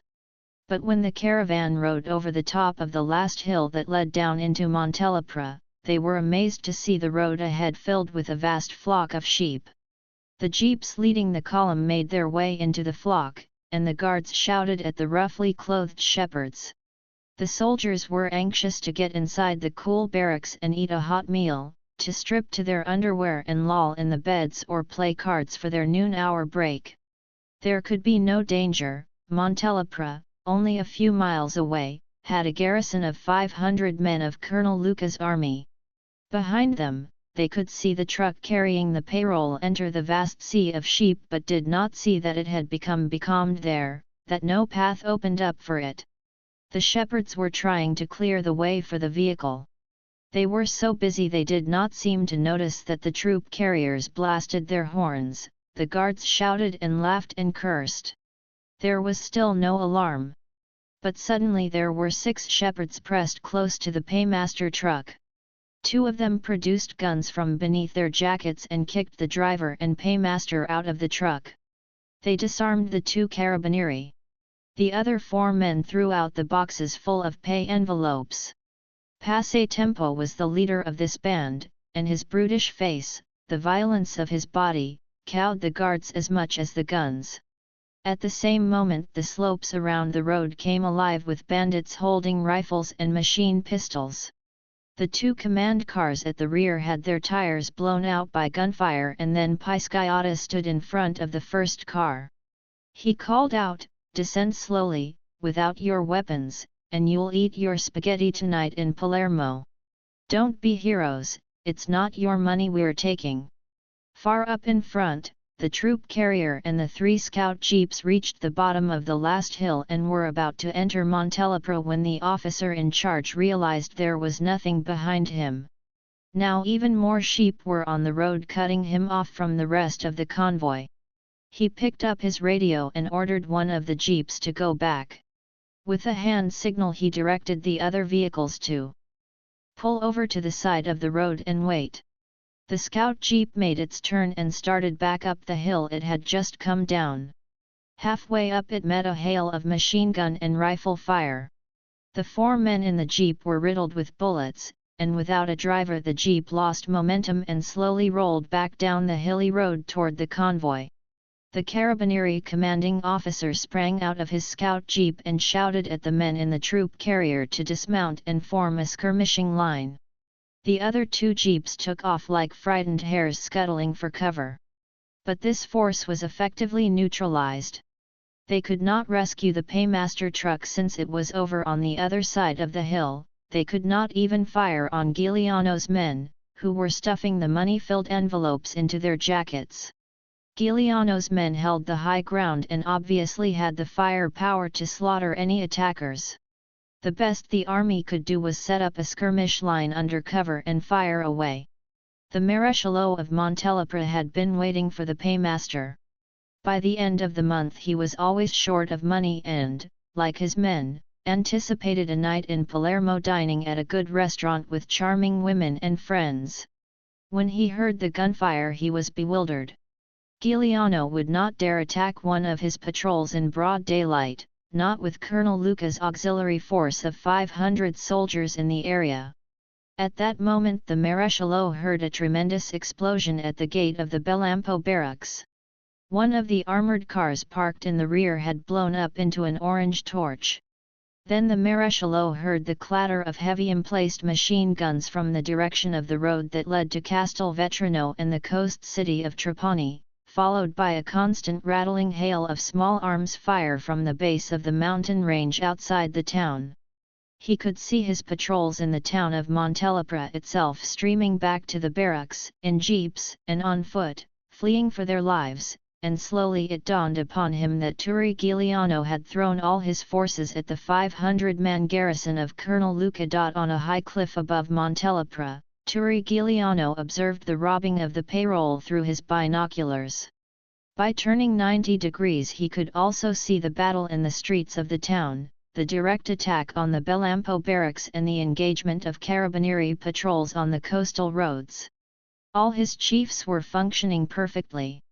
Passatempo and his men had the money from the payroll, Pisciotta had the rear of the Carabinieri column immobilized, Terranova and his band, supplemented by new recruits, had attacked the Bellampo barracks and engaged their patrols. The men directly under Giuliano commanded the bases of the mountain. And Stefano Andolini, truly a fra diavolo, was preparing a surprise. At his headquarters in Palermo, Colonel Luca received the news of his lost payroll with what seemed to his subordinates an unusual calm. But inwardly he could only see that Giuliano's cleverness and wonder where and how he acquired his information on the disposition of the Carabinieri troops. 4 Carabinieri had been killed in the robbery and another 10 killed in the pitched battle with the other Giuliano forces. Colonel Luca was still on the phone receiving casualty reports when Captain Perenz burst through the door, his heavy jowls quivering with excitement. He had just received the report that some bandits had been wounded and that one had been killed and left on the field of battle. The dead bandit had been identified by documents on his body and personal identification by 2 citizens of Montelepra. The dead body was none other than Turi Giuliano. Against all caution, against all intelligence, Colonel Luca felt a surge of triumph in his breast. Military history was full of great victories, brilliant tactical maneuvers, which were negated by small personal accidents. A mindless bullet directed by fate had magically sought out and found the elusive ghost of the great bandit. But then caution returned. The fortune was too good, it might be a trap. But if it was, then he would walk into it and trap the trapper. Colonel Luca made his preparations, and a flying column was readied that would be invincible to any attack.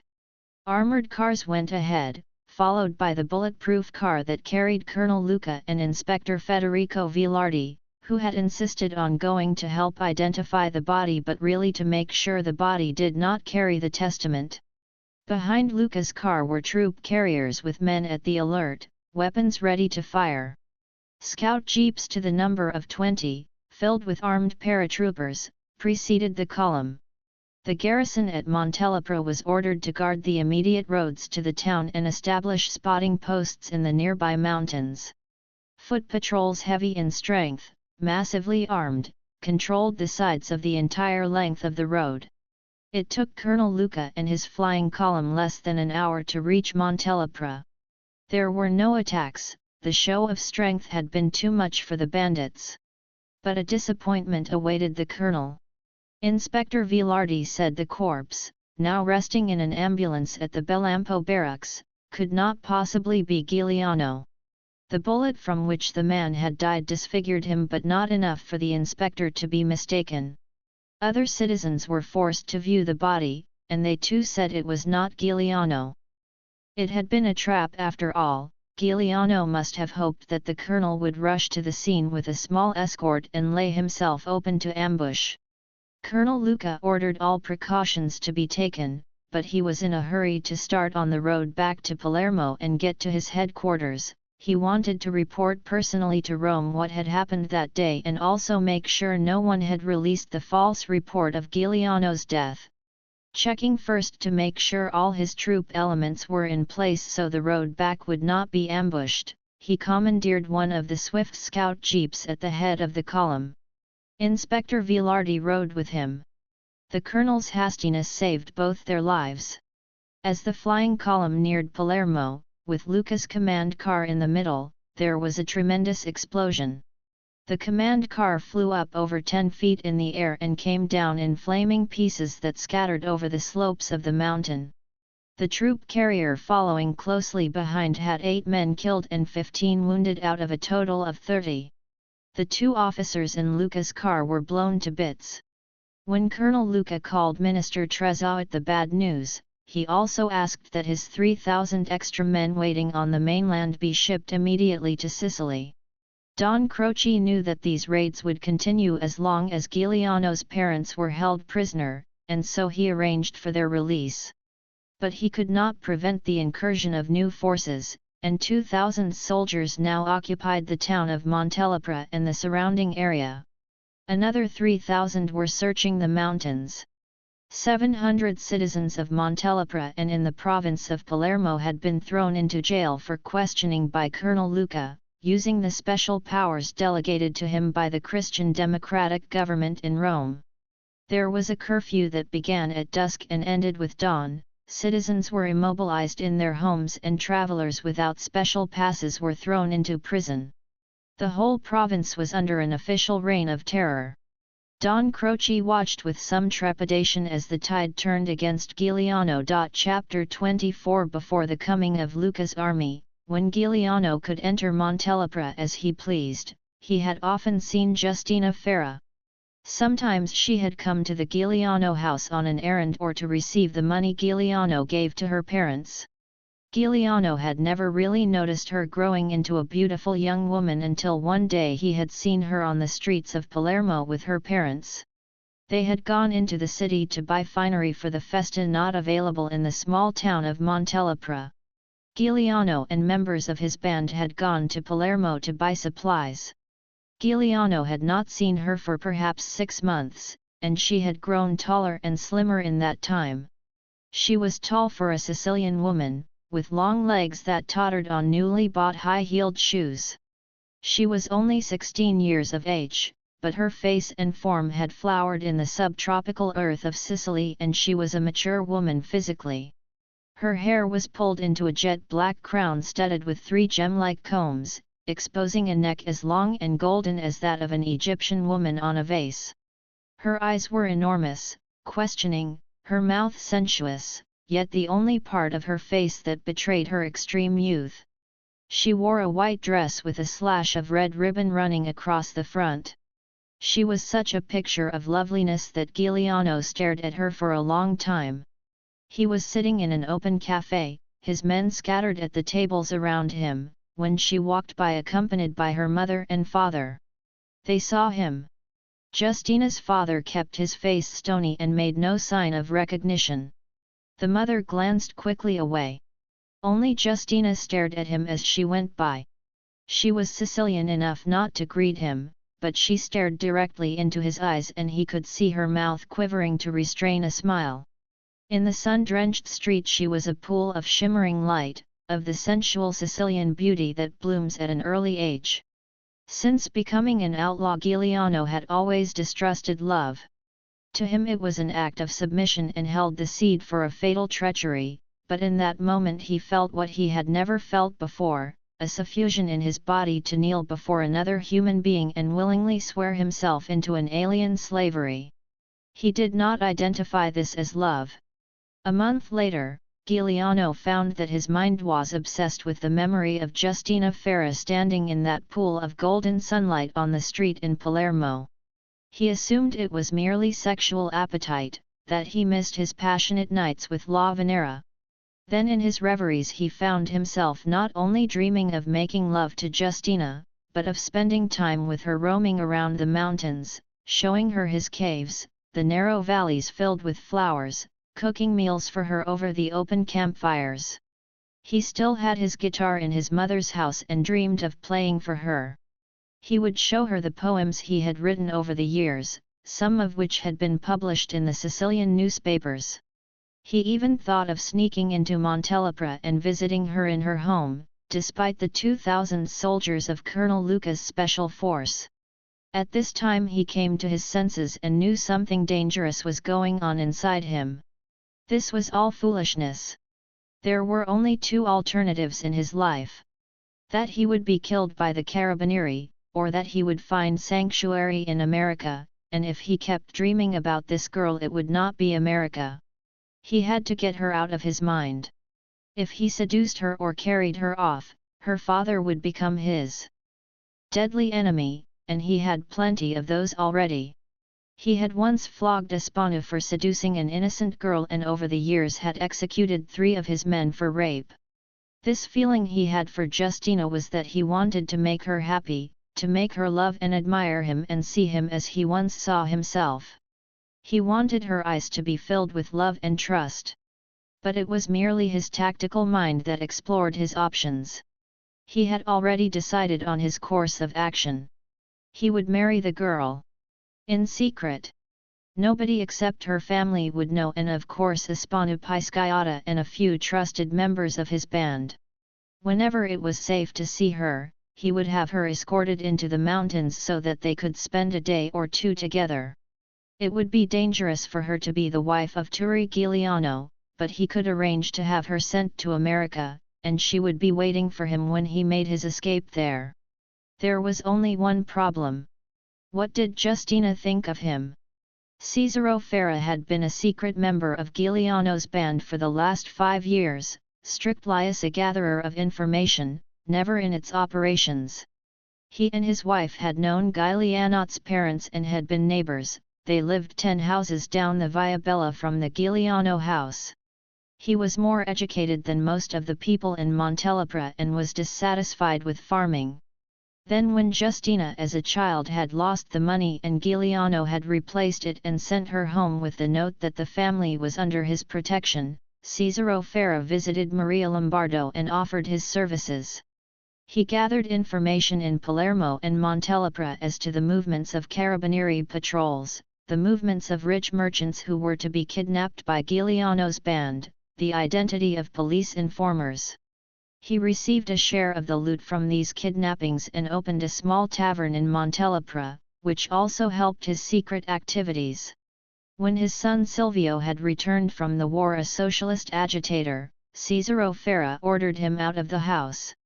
Not because he disapproved of his son's beliefs, but because of the danger to the rest of the family. He had no illusions about democracy or the rulers in Rome. He had reminded Turi Giuliano of his promise to protect the Farah family, and Giuliano had done his best to protect Silvio. And after Silvio was murdered, it was Giuliano who promised him that the murder would be avenged. Farah had never blamed Giuliano. He knew that the massacre at Ginestra had profoundly disturbed Turi Giuliano, had caused him to grieve, that it still tormented him. He heard this from his wife, who had listened for hours to Maria Lombardo talking about her son. How happy they had all been before that terrible day years ago when her son was shot down by the Carabinieri and he had been forced against his better nature to kill in return. And of course every killing since then had been necessary, forced upon him by evil men. Maria Lombardo excused every killing, every crime, but she faltered when she spoke about the massacre at the Portella della Ginestra. Oh, the little children torn by machine gun fire, the defenseless women killed. How could people think her son would do such a thing? Was he not the protector of the poor, the champion of Sicily? Had he not given fortunes to help all the Sicilians in need of bread and homes? Her Turi could never have given the orders for such a massacre. So he had sworn to her on the statue of the Black Madonna, and they had wept in each other's arms. And so over the years Cicero had pursued the mystery of what had really happened at the Portella della Ginestra. Had Passatempo's machine gunners made an honest mistake in the elevation of their fire? Had Passatempo, out of the sheer bloodthirstiness for which he was famous, slaughtered those people for his pleasure? Could the whole thing have been engineered to damage Giuliano? Was there perhaps even another band of men who had opened fire with their machine guns, men not under Giuliano's orders but perhaps sent by the friends of the friends or even by a branch of the security police?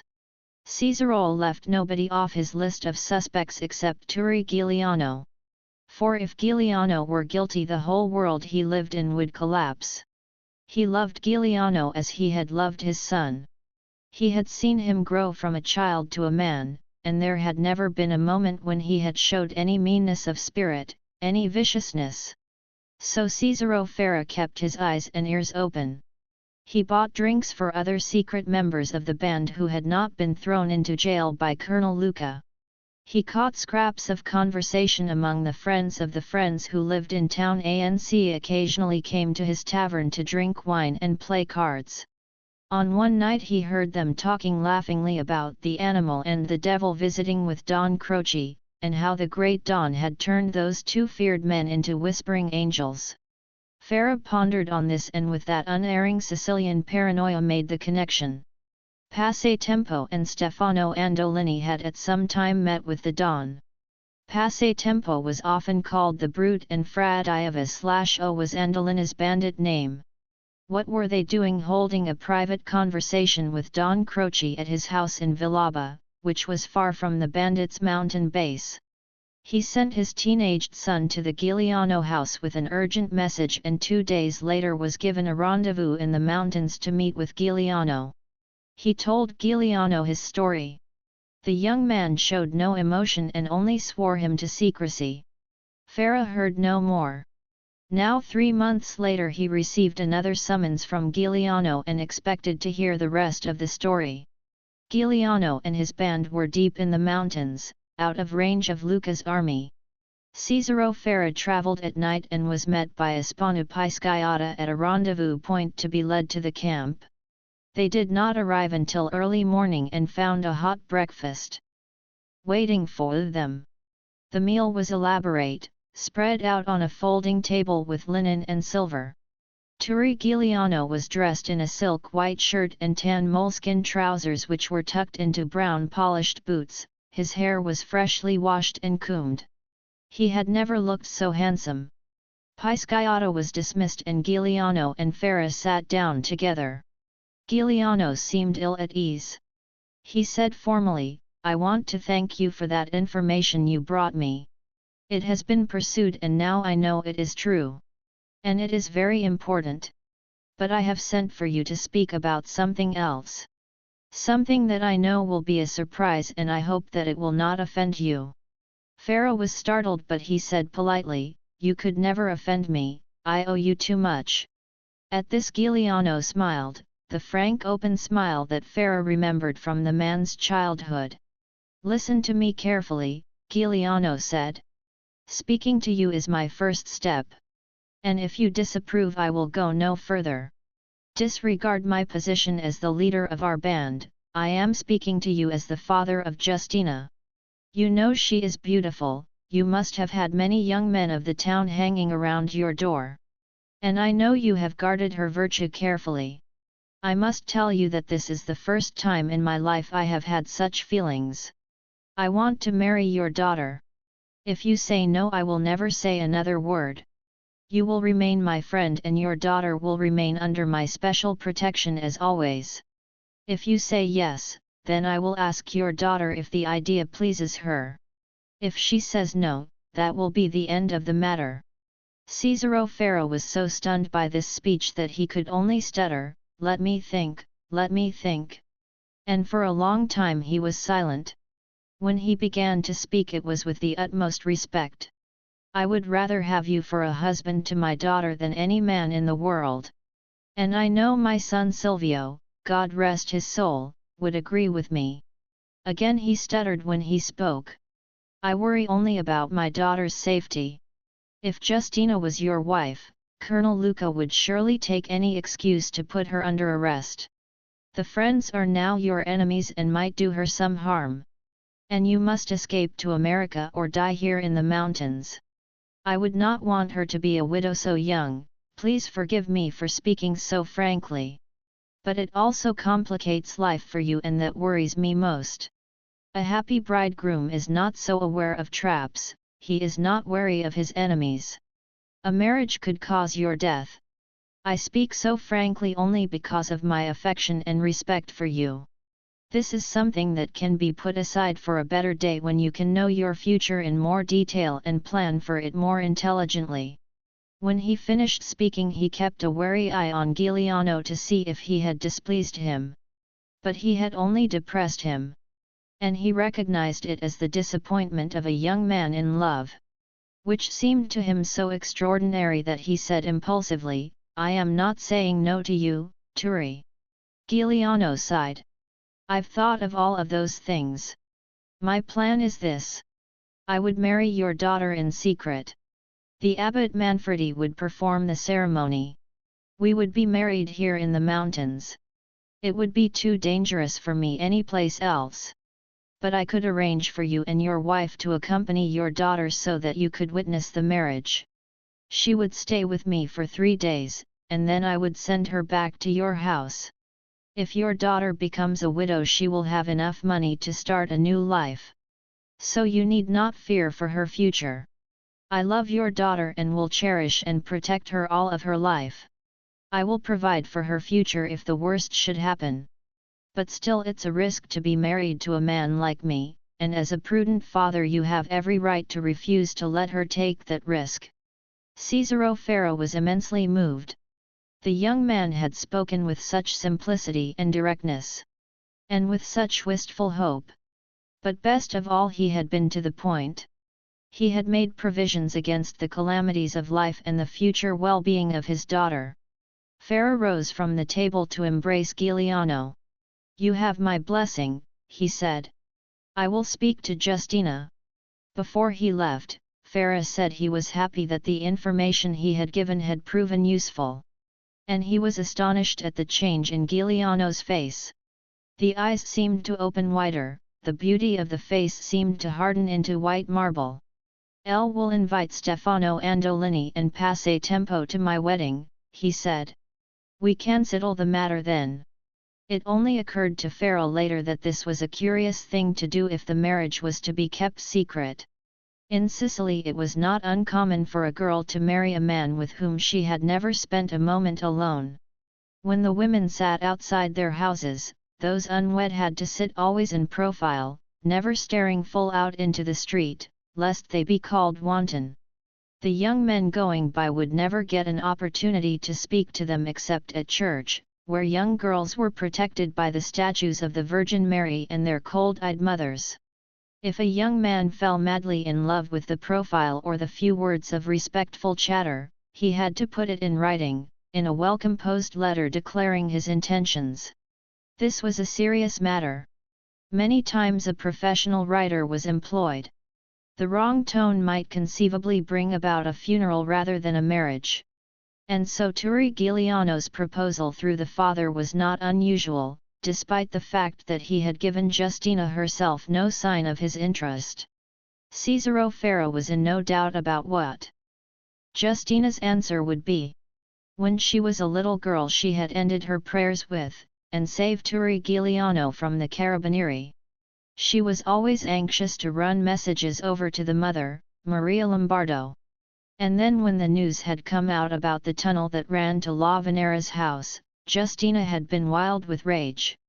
At first her father and mother had thought it was rage at the arrest of the woman and Giuliano's parents, but then they realized that it was jealousy. So Cesare Ferra could anticipate his daughter's answer, that was no surprise. But the way she received the news was a shock. She smiled wickedly at her father as if she had planned the seduction, as if she had known she could vanquish Giuliano. Deep in the mountains was a small Norman castle, almost in ruins, that had not been occupied for 20 years. Giuliano decided to celebrate his wedding and honeymoon there. He ordered a Spannapisciata to establish a perimeter of armed men so the couple would be guarded against any surprise attack. Abbot Manfredi left his monastery in a donkey cart and then was carried in a litter over the mountain trails by members of Giuliano's band. In the old castle he was delighted to find a private chapel, though all its valuable statues and woodwork had long since been stolen. But the bare stones were beautiful, as was the stone altar. The abbot did not really approve of Giuliano getting married, and after they had embraced he said jokingly to Giuliano, "You should have heeded the old proverb, the man who plays alone never loses." Giuliano laughed and said, "But I have to think of my own happiness." And then added one of the abbot's most beloved peasant sayings, which he always used to excuse his money-making schemes, "Remember, Saint Joseph shaved his own beard before he shaved the apostles." This put the abbot into a better humor, and he had his casket of documents opened and handed Giuliano his marriage certificate. It was a beautiful document, with medieval calligraphy written in gold ink. "The marriage will be recorded at the monastery," the abbot said. "But have no fear, no one will know of it." The bride and her parents had been brought in on donkeys the night before. They had stayed in rooms of the castle that had been cleaned by Giuliano's men and furnished with beds made of bamboo and straw. Giuliano felt a pang at not having his mother and father at the wedding, but they were under close observation by Colonel Luca's special force. A Spannapisciata, Stefano Andolini, Passe Tempo, Corporal Silvestro and Terranova were the only ones attending the wedding. Justina had changed from her traveling clothes into the white dress she had worn with such success in Palermo. She smiled at Giuliano, and he was stunned by the radiance of that smile. The abbot made short work of the ceremony, and then they went out on the lawn of the castle where a table had been set with wine and cold meat and bread. They all ate quickly and drank a toast to the bride and groom. The trip back for the abbot and the Ferras would be long and dangerous. There was anxiety that a patrol of carabinieri might wander into the area and the perimeter of armed bandit guards would have to engage them in battle. The abbot wanted to be on his way quickly, but Giuliano detained him. "I want to thank you for what you have done today," Giuliano said. "And soon after my wedding day I want to perform an act of mercy. But I need your help." They spoke quietly for a few moments, and the abbot nodded his head. Justina embraced her parents, her mother wept and looked imploringly at Giuliano. Then Justina whispered something in her ear and the older woman laughed. They embraced again and then the parents mounted their donkeys. The bride and groom spent their nuptial night in the main bedchamber of the castle. This room had been stripped bare but Turi Giuliano had had a huge mattress brought in by donkey, with silken sheets and a goose-down quilt and pillows bought from the finest store in Palermo. There was a bathroom as huge as the bedroom with marble tub and a vast washing sink. Of course it had no running water and had to be supplied by buckets which Giuliano himself hauled in from the sparkling stream that ran beside the castle. He had also stocked it with toilet articles and perfumes that Justina had never seen in her life. Naked, she was shy at first, holding her hands down between her legs. Her skin was golden. She was slim but with the full breasts of a mature woman.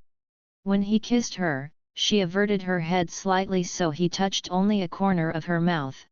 He was patient, not with a lover's skill but with the tactical sense that had served him so well when he waged his guerrilla wars. She had let down her long jet black hair so that it screened her full breasts and he stroked her hair and talked about the first time he had seen her as a woman that fateful day in Palermo. How beautiful she had been then! He recited from memory some of the poems he had written about her when he was alone in the mountains and dreamed about her beauty. She relaxed in the bed, the goose quilt over her body. Giuliano rested on top of the cover, but she averted her eyes. Justina told him how she had fallen in love with him the day she had carried over a message from her brother and how crushed she had been when she realized he had not recognized her as the little girl whose money he had replaced years before. She told him how she had said prayers for him every night since she was 11 years old, that she had loved him since that day. Giuliano had an extraordinary feeling of happiness listening to her tell this.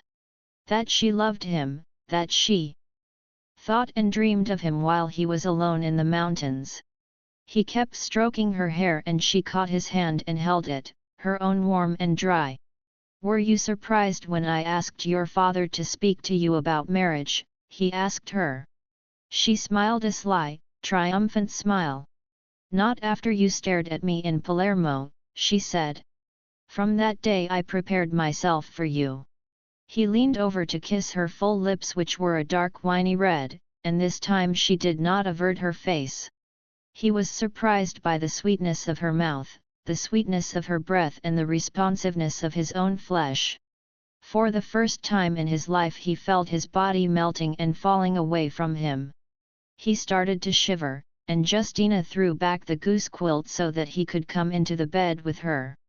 She rolled over to her side so she could put her arms around him, so they could flow together, and the feel of her body was different from any other body he had ever touched. She closed her eyes. Giuliano kissed her mouth, her closed eyes and then her breasts, the skin so fragile that the heat of flesh almost burned his lips. He was stunned by the smell of her, so sweet, uninfected by the pain of life, so far removed from death. He ran his hand down over her thigh and the silkiness of her skin sent a thrill from his fingers to his groin to the top of his head where it almost gave him pain, at which he was so astonished that he laughed aloud. But then she put her hand between his legs, very lightly, and he almost literally lost his senses. He made love to her with a fierce yet gentle passion and she returned his caresses, slowly, tentatively and then after a time with equal passion. They made love for the rest of the night without speaking except for short exclamations of love, and when dawn broke, Justina fell into an exhausted sleep. When she awoke near midday she found the huge marble bathtub filled with cool water, and buckets also filled next to the sink. Turi was nowhere to be seen. She was frightened for a moment at being alone, then she stepped into the tub and washed. When she got out she dried herself with a huge coarse brown towel and used one of the perfumes at the sink. When she had finally completed her toilette, she put on her traveling dress, a dark brown frock and a white button sweater. On her feet were sensible walking shoes. Outside the May sun was hot, as usual in Sicily, but a mountain breeze cooled the air. There was a campfire by the trestle table, and Giuliano had breakfast ready for her, toasted slices of coarse bread, cold ham, and some fruit. There were also mugs of milk poured from a metal container that had been wrapped in leaves. There was no one else in sight so Justina ran into Turi's arms and kissed him passionately. Then she thanked him for making the breakfast but reproached him for not waking her up so that she could have prepared the meal. It was unheard of for a Sicilian male to do such a thing. They ate in sunlight. Enclosing their enchantment, were the ruined castle walls, above them the remains of the Norman tower, its spire decorated with a mosaic of brightly colored stones. The entrance to the castle had handsome Norman portals, and through the broken stone they could see the altar arch of the chapel. They stepped through the ruined walls of the castle grounds and walked through an olive grove, a scattering of wild lemon trees.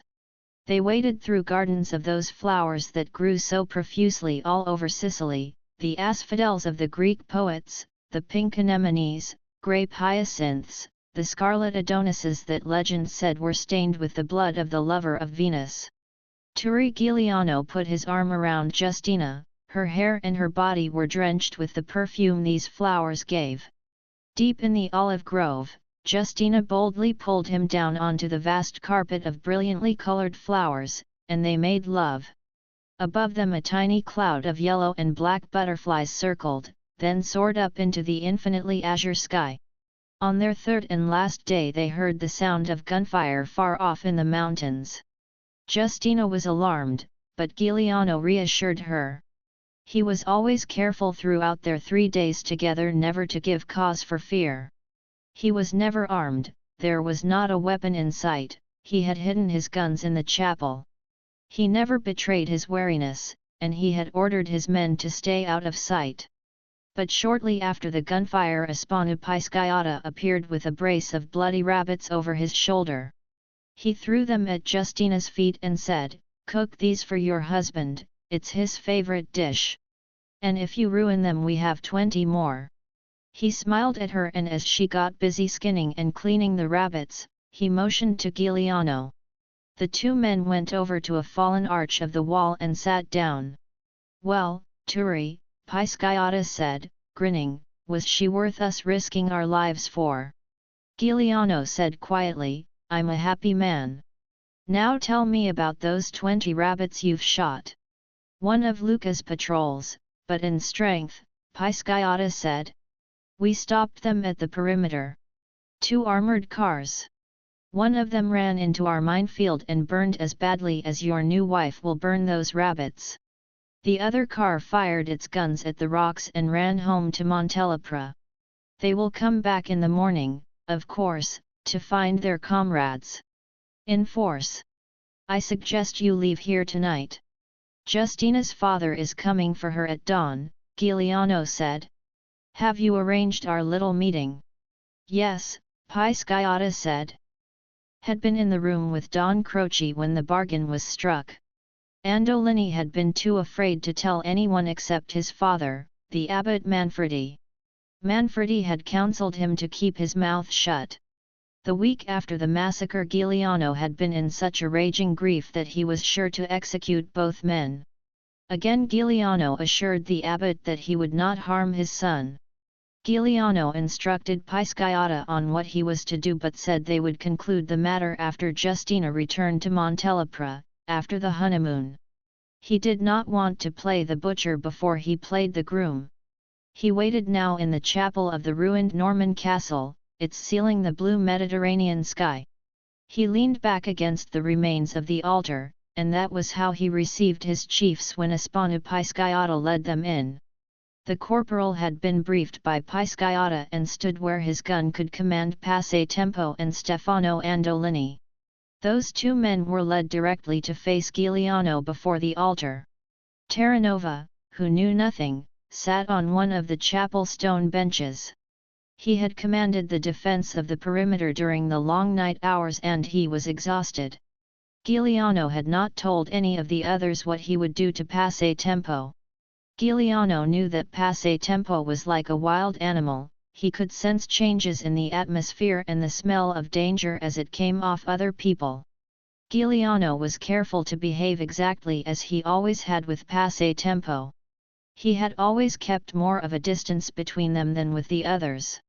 In fact, he had assigned Passatempo and his band far away to control the area near Trapani, for Passatempo's savagery disgusted him. He used Passatempo to perform executions of informers and also to threaten stubborn invited guests until they paid their ransoms. Just the sight of Passatempo would usually frighten prisoners and shorten negotiations, but if that was not enough, Passatempo would tell them what he would do to them and their families if the ransom was not paid, and tell them with such relish that the guests would stop haggling to be released as quickly as possible. Giuliano pointed his machine pistol at Passatempo and said, "Before we part we must all settle our debts. You disobeyed my orders, you took money from Don Croce to massacre the people at the Portella della Ginestra." Terranova was looking at Giuliano with narrowed eyes, wondering about his own safety, whether Giuliano was trying to find out who was guilty. Whether perhaps he too would be accused.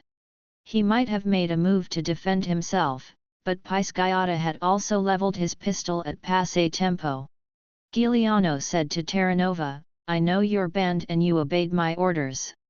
Passatempo did not. He endangered your life by doing so, since if I had not found out the truth, I would have had to execute both of you. But now we have to deal with him. Stefano Andolini had not moved a muscle. Again he trusted to the fates. He had been faithful to Giuliano and, like those believers in God who cannot believe their God malignant, and commit all crimes in his honor, he had absolute faith he would not be harmed. Passatempo also knew. With that deep animal instinct he sensed his death was at hand. Nothing could help him but his own ferocity, yet 2 guns were leveled at him. He could only play for time and make a last desperate attack. So he said, Stefano Andolini gave me the money and the message, bring him to account, hoping that Andolini would make a move to protect himself and that under cover of that movement, an opportunity to attack would open. Giuliano said to Passatempo, Andolini has confessed his sins and his hand was never on the machine guns. Don Croce deceived him as he deceived me. Passatempo said with brute bewilderment, but I killed 100 men and you never complained. And the Portello was almost 2 years ago. We have been together for 7 years and that is the only time I disobeyed you. Don Croce gave me reason to believe that you would not be too sorry about what I did. That you were simply too soft to do the deed yourself. And what are a few people dead more or less after all the others we've killed? I've never been unfaithful to you personally. At that moment Giuliano knew how hopeless it was to make this man understand the enormity of his deed. And yet, why should this offend him so? Over the years had he not himself ordered deeds almost as terrible? The execution of the barber, the crucifixion of the fraudulent priest, the kidnappings, the slaughter of carabinieri, the merciless killings of spies? If Passatempo was a brute, born and bred, then what was he, the champion of Sicily? He felt his own reluctance to perform the execution. So Giuliano said, El will give you time to make your peace with God. Kneel and say your prayers. The other men had drifted away from Passatempo, leaving him in his own doomed circle of earth. He made as if to kneel and then his short squat form exploded toward Giuliano. Giuliano stepped forward to meet him and touched the trigger of his machine pistol. The bullets caught Passatempo in midair and yet his body hurtled forward and grazed Giuliano as he fell. Giuliano stepped away from him. That afternoon Passatempo's body was found on a mountain road patrolled by the carabinieri. Pinned to it was a short note that read, So die all who betray Giuliano. Book.3 Giuliano N. Michael Corleone 1950 Chapter 25 Michael was deep in sleep, then suddenly came awake. It was as if he had wrenched his body out of a pit. The bedroom was completely black, he had closed the wooden shutters to bar the pale lemon light of the moon. There was no sound, just an eerie stillness broken now by the racing of his heart. He could feel the presence of someone else in the room. He turned over in the bed, and it seemed to him there was a lighter pool of blackness on the floor nearby. He reached over and turned on the bedside lamp. The pool became the severed head of the Black Madonna. He thought it had fallen off the table and the sound had brought him awake. He relaxed and smiled with relief. At that moment he heard a small rustling sound at the door. He turned toward it, and in the shadows the dim orange light of the lamp did not quite reach. He could see the dark bony face of Espano Pisciata. He was sitting on the floor with his back against the door. The mustached mouth was spread in a triumphant grin, as if to say, so much for your guards, so much for the security of your sanctuary. Michael looked at his wristwatch on the night table. It was 3 o'clock. You keep strange hours, what were you waiting for? He asked. He got out of bed and dressed quickly, then opened the shutters. The moonlight entered the room like a ghost, appearing and disappearing. Why didn't you wake me up? Michael said. Pisciata rolled to his feet like a snake raising its head on its body to strike. I like to watch people sleep. Sometimes in their dreams they shout out their secrets. I never tell secrets, Michael said. Not even in my dreams. He stepped out on the terrace and offered Pisciotta a cigarette. They smoked together. Michael could hear Pisciotta's chest rattle with suppressed coughs, and indeed his face looked ghastly in the moonlight, the bones skeletal. They were silent. Then Pisciotta said, "Did you ever get the testament?" "Yes," Michael said. Pisciotta sighed. "Turi trusts me more than anyone on earth, he trusts me with his life. I am the only person who can find him now. But he did not trust me with the testament. Do you have it?" Michael hesitated for a moment. Pisciotta laughed. "You are like Turi," he said. "The testament is in America," Michael said. "It is safe with my father." He did not want Pisciotta to know it was on its way to Tunis simply because he did not want anyone to know. Michael almost dreaded to ask the next question. There could be only one reason for Pisciotta to be visiting him so secretly.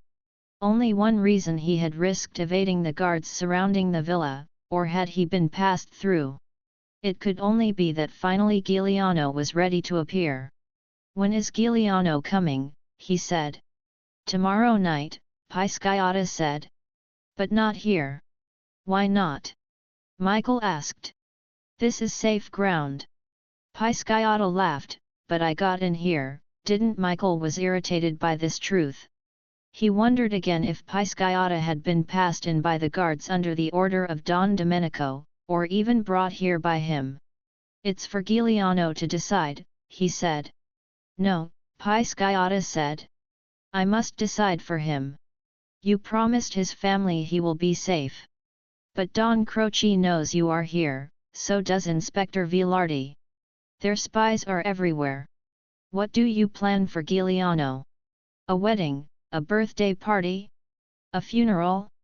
What kind of foolishness do you tell us? Do you think we are all donkeys here in Sicily?" He said this in a dangerous tone. "I'm not going to tell you my plan of escape," Michael said. "You can trust me or not as you choose. Tell me where you will deliver Giuliano and I will be there. Don't tell me and tomorrow night I will be safe in America, while you and Giuliano are still running for your lives." Pisciotta laughed and said, spoken like a true Sicilian, "You haven't wasted the years in this country." He sighed. "I can't believe it will finally be over," he said. "Almost 7 years of fighting and running, of betrayals and killing. But we were the kings of Montelepra, Turi, and myself. There was glory enough for both of us. He was for the poor and I was for myself. I never believed at first, but in our second year as outlaws, he proved it to me and all of our band. Remember, I am his second in command, his cousin, the man he trusts most. I wear the belt with the golden buckle as he does, he gave it to me. But I seduced the young daughter of a farmer in Partinico and made her pregnant. Her father went to Giuliano and told him the story. Do you know what Turi did? He tied me to a tree and beat me with a whip. Not in front of the farmer or any of our men. He would never expose me to such disrespect. It was our secret. But I knew if I disobeyed his orders again, he would kill me. That is our Turi." His hand shook as he brought it to his mouth. In the fading moonlight his tiny mustache gleamed like a thin sliver of black bone. Michael thought, what a strange story. Why does he tell it to me? They went back into the bedroom and Michael closed the shutters. Pisciotta picked up the severed head of the Black Madonna off the floor and handed it to Michael. "I threw this on the floor to wake you," he said. "The testament was inside, isn't that true?" "Yes," Michael said. Pisciotta's face sagged. "Maria Lombardo lied to me. I asked her if she had it. She said no. Then she gave it to you in front of my very eyes." He laughed bitterly. "I have been like a son to her." He paused for a moment and then said, "And she has been like a mother to me." Pisciotta asked for another cigarette. There was still some wine left in the jug on the night table. Michael poured a glass for both of them, and Pisciotta drank it gratefully. "Thank you," he said. "Now we must get down to our business. I will turn over Giuliano to you outside the town of Castelvetrano. Ride in an open car so I can recognize you, and come directly on the road from Trapani. I will intercept you at a point of my own choosing. If there is danger, wear a cap and we will notifier. The time will be as soon as dawn breaks. Do you think you can manage that?" "Yes," Michael said. "Everything is arranged. There is one thing I should tell you, Stefano Andolini did not keep his appointment with Professor Adonis yesterday." The professor was very worried. Pisciotta was startled for the first time. Then he shrugged. "The little man was always bad luck," he said. "Now we must say goodbye until tomorrow at dawn." He took Michael's hand in his own. Michael said impulsively, "Come with us to America." Pisciotta shook his head. "I have lived in Sicily all of my life and I have loved my life. And so I must die in Sicily if I must. But thank you." Michael was strangely moved by these words. Even with his scant knowledge of Pisciotta, he sensed that this was a man who could never be transplanted from the earth and mountains of Sicily. He was too fierce, too bloodthirsty, his coloring, his voice were all of Sicily. He could never trust a strange land. "I'll pass you through the gate," Michael said. "No," Pisciotta said. "Our little meeting must remain a secret." After Pisciotta had left, Michael lay on his bed until dawn, unable to sleep. He would finally meet Turi Giuliano face to face, they would travel to America together. He wondered what kind of man he would find Giuliano to be. Would he be his legend? So much larger than life that he dominated this island and affected the course of a nation? He got up from the bed and opened the shutters. Dawn was finally breaking and he watched the sun move up in the sky and throw a golden highway across the sea, and riding on that broad beam of light he saw the motor launch speeding toward the dock. He rushed out of the villa and down to the beach to greet Peter Clemenza. They had breakfast together, and Michael told him about Pisciotta's visit. Clemenza did not seem surprised that Pisciotta had penetrated the guarded villa. They spent the rest of the morning making their plans for the meeting with Giuliano. There might be spies watching the villa for any extraordinary movement, a column of automobiles would surely attract attention. Also Michael would certainly be under close observation. True, the Sicilian security police under Inspector Vilardi would not interfere, but who knew what treacheries might be afoot. When they had finished their planning, they had lunch, and then Michael went to his room for an afternoon sleep. He wanted to be fresh for the long night. Peter Clemenza had too many details to attend to, giving orders to his men, arranging transport, and briefing his brother, Don Domenico, upon his return home. Michael closed the shutters in his bedroom and lay on the bed. His body was rigid, he could not sleep. Within the next 24 hours many terrible things could happen. He had a sense of foreboding. But then he weaved a dream of returning to his home on Long Island, his mother and father waiting for him at the door, his long exile at an end. Chapter 26. In the 7th year of his banditry, Turi Giuliano knew that he must leave his mountain kingdom and flee to the America he had been conceived in, the America his parents had always told stories about when he was a child. The fabulous land where there was justice for the poor, where the government was not the lackey of the rich, where the penniless Sicilians rose to riches simply by good honest labor. Persisting in his avowals of friendship, the Don had contacted Don Corleone in America to help rescue Giuliano and give him sanctuary there. Turi Giuliano understood quite well that Don Croce was also serving his own purposes, but Giuliano knew he had very few options. The power of his band was gone. Now on this night he would start on his journey to meet with the Spanu Pisciotta, he would place himself in the hands of the American, Michael Corleone. He would leave these mountains now. These mountains that had given him sanctuary for 7 years. He would leave his kingdom, his power, his family, and all his comrades. His armies had melted away, his mountains were being overrun, his protectors, the people of Sicily, were being crushed by Colonel Luca's special force. If he remained he would win some victories, but his final defeat would be certain. For now, he had no choice. Turi Giuliano strapped on his lepera, took up his machine pistol and started on the long journey toward Palermo. He was wearing a white sleeveless shirt, but over this was a leather jacket with large pockets that held clips of ammunition for his weapons. He paced himself. His watch said 9 o'clock, and there were still traces of daylight in the sky despite the timid light of the moon. There was the danger of roving patrols of the special force to repress banditry, yet Giuliano walked without fear. Over the years he had earned a certain invisibility. All the people in this countryside threw their cloaks about him. If there were patrols they would inform him, if he was in danger they would protect him and hide him in their houses. If he were attacked, the shepherds and the farmers would reassemble under his solitary banner.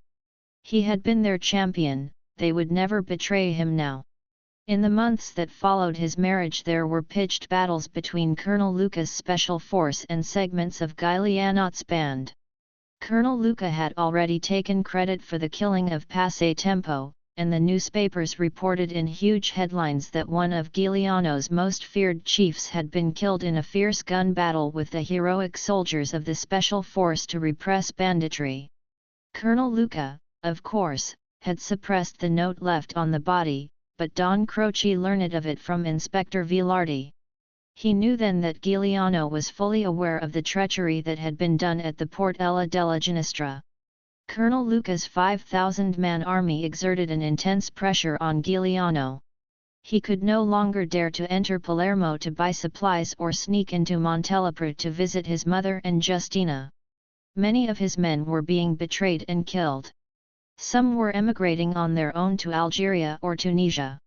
Others were disappearing into hiding places that cut them off from the activities of the band. The Mafia was now in active opposition to him, using its network to deliver Giuliano's men into the hands of the Carabinieri. And then finally one of the chiefs was brought down. Terranova got unlucky, and it was his virtue that brought him misfortune. He had not the ferociousness of Passatempo, the malignant cunning of Pisciata, the deadliness of Fra Diavo/O. Nor the ascetic quality of Giuliano. He was intelligent but he was also of an affectionate temperament, and Giuliano had often used him to make friends with their kidnapping victims, to distribute money and goods to the poor. It was Terranova and his own band that plastered Palermo with posters in the dead of night to present Giuliano's propaganda. He did not often take part in the more bloody operations. He was a man who required love and affection. A few years before, he had acquired a mistress in Palermo, a widow with 3 small children. She had never known he was a bandit, she thought he was a government official in Rome who took his holidays in Sicily. She was grateful for the money he gave her and the presents he brought for her children, but it had been made plain to her that they could never marry. And so she gave him the affection and care he needed. When he visited she cooked elaborate meals, she washed his clothes and made love with a grateful passion. Such a relationship could not remain a secret forever from the friends of the friends, and Don Croce stored the information away to be used at the proper time. Justina had visited Giuliano a few times in the mountains, and Terranova had been her bodyguard on her voyages. Her beauty had stirred his feelings of longing, and though he knew it was not prudent, he decided to visit his mistress one last time. He wanted to give her a sum of money that would sustain her and her children in the years to come.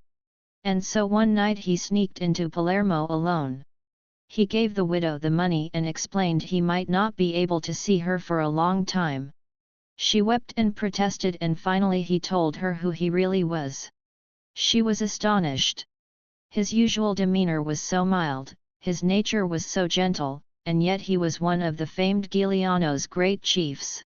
She made love with a fiery passion that delighted him, and they spent a happy evening with the 3 children. Terranova had taught them to play cards, and when they won this time he paid them real money, which made them laugh with joy. After the children were put to bed, Terranova and the widow continued their love-making until dawn. Then Terranova prepared to leave. At the door they embraced for the last time, and then Terranova walked quickly down the little street and into the main square before the cathedral. He felt a happy satiety of the body, and his mind was at peace. He was relaxed and off guard. The morning air was blasted by the roar of motors.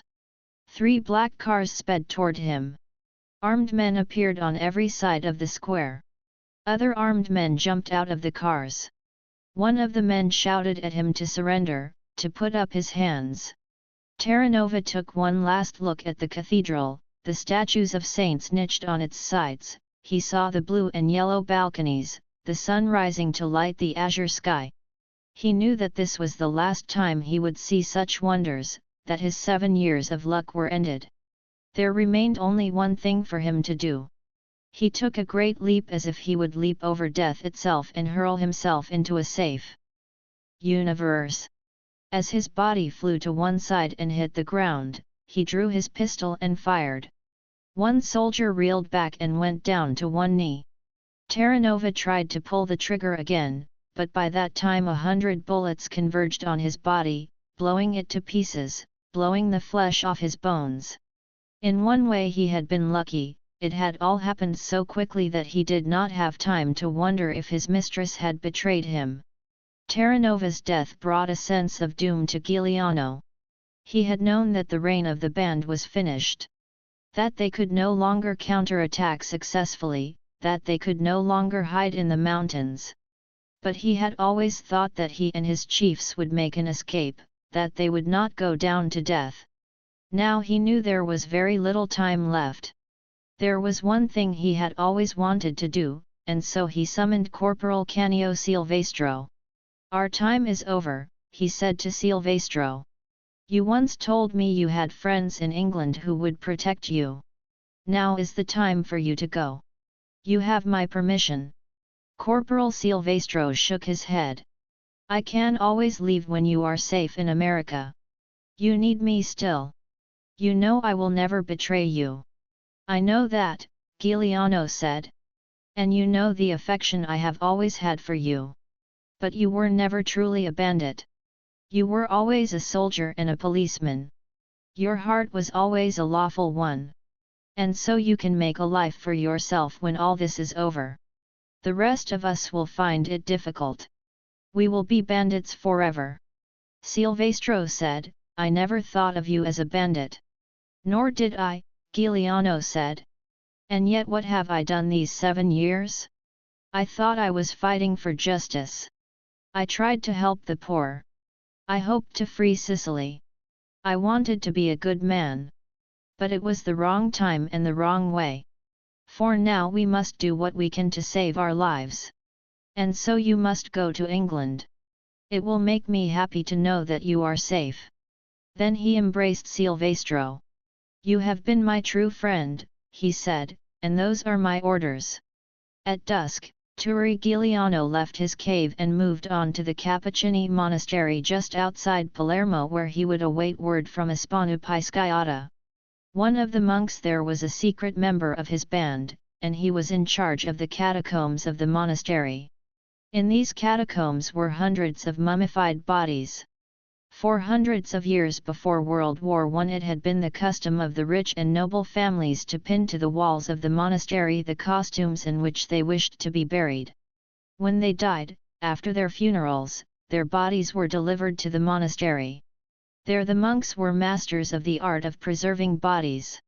They exposed the corpses to slow heat for 6 months, then dried the soft parts of the bodies. In the drying process the skin shriveled, the features contorted into all the grimaces of death, some of horror, some of risibility, all terrible to the viewer. Then the bodies were dressed in the costumes that had been left for them and placed in glass coffins. These coffins were placed in niches in the wall or strung from the ceiling by glass wires. Some of the bodies were seated on chairs, some stood against the wall. Some were propped into glass boxes like costumed dolls. Giuliano lay down on a dank stone of the catacombs and used a coffin as his pillow. He studied all these Sicilians dead for hundreds of years. There was a knight of the royal court in a blue silk ruffled uniform, a helmet on his head, a sword cane in his hand. A courtier, foppish in the French style, with white wig and high-heeled boots. There was a cardinal in his red robes, an archbishop in his mitre. There were court beauties whose golden gowns looked now like spider webs strangling the mummified shrunken bodies as if they were flies. There was a young maiden in white gloves and white frilly night-dress enclosed in a glass box. Giuliano slept badly the 2 nights he spent there. As who would not? He thought. These were the great men and women of Sicily for the 3 or 4 last centuries, and they thought they could escape the worms in this fashion. The pride and vanity of the rich, the darlings of fate. Much better to die in the road like La Venera's husband. But what really kept Giuliano awake was a nagging worry. How had Don Croce escaped the attack on his life earlier that week? Giuliano knew that the operation had been perfectly planned. He had brooded on how to do it ever since he had learned the truth about the massacre at the Portella della Ginestra. The Don was so well guarded that a chink had to be found in his defences. Giuliano had decided his best chance was when the Don felt secure in the heavily guarded Hotel Umberto of Palermo. The band had a spy in the hotel, one of the waiters. He gave the Don's schedule, the deployment of the guards. With this intelligence Giuliano was sure his attack would succeed. He had mustered 30 men to rendezvous with him in Palermo. He had known of Michael Corleone's visit and lunch with the Don, and so he waited until late afternoon when the report reached him that Michael had left. Then 20 of his men had mounted a frontal assault on the hotel to draw guards off from the garden. A few moments later he and his remaining 10 men had planted an explosive charge against the garden wall and blown a hole in it. Giuliano of years had never fallen. This was the famous 11 Fuzza della Vecchia, the old woman's spindle. Sicilians were so used to the monuments of the Greeks scattered over the island that they treated them with affectionate contempt. It was only foreigners who made a fuss. And the foreigners had raised the 12 great columns that stood before him now. Their grandeur was Herculean, but behind them was only the panorama of ruins.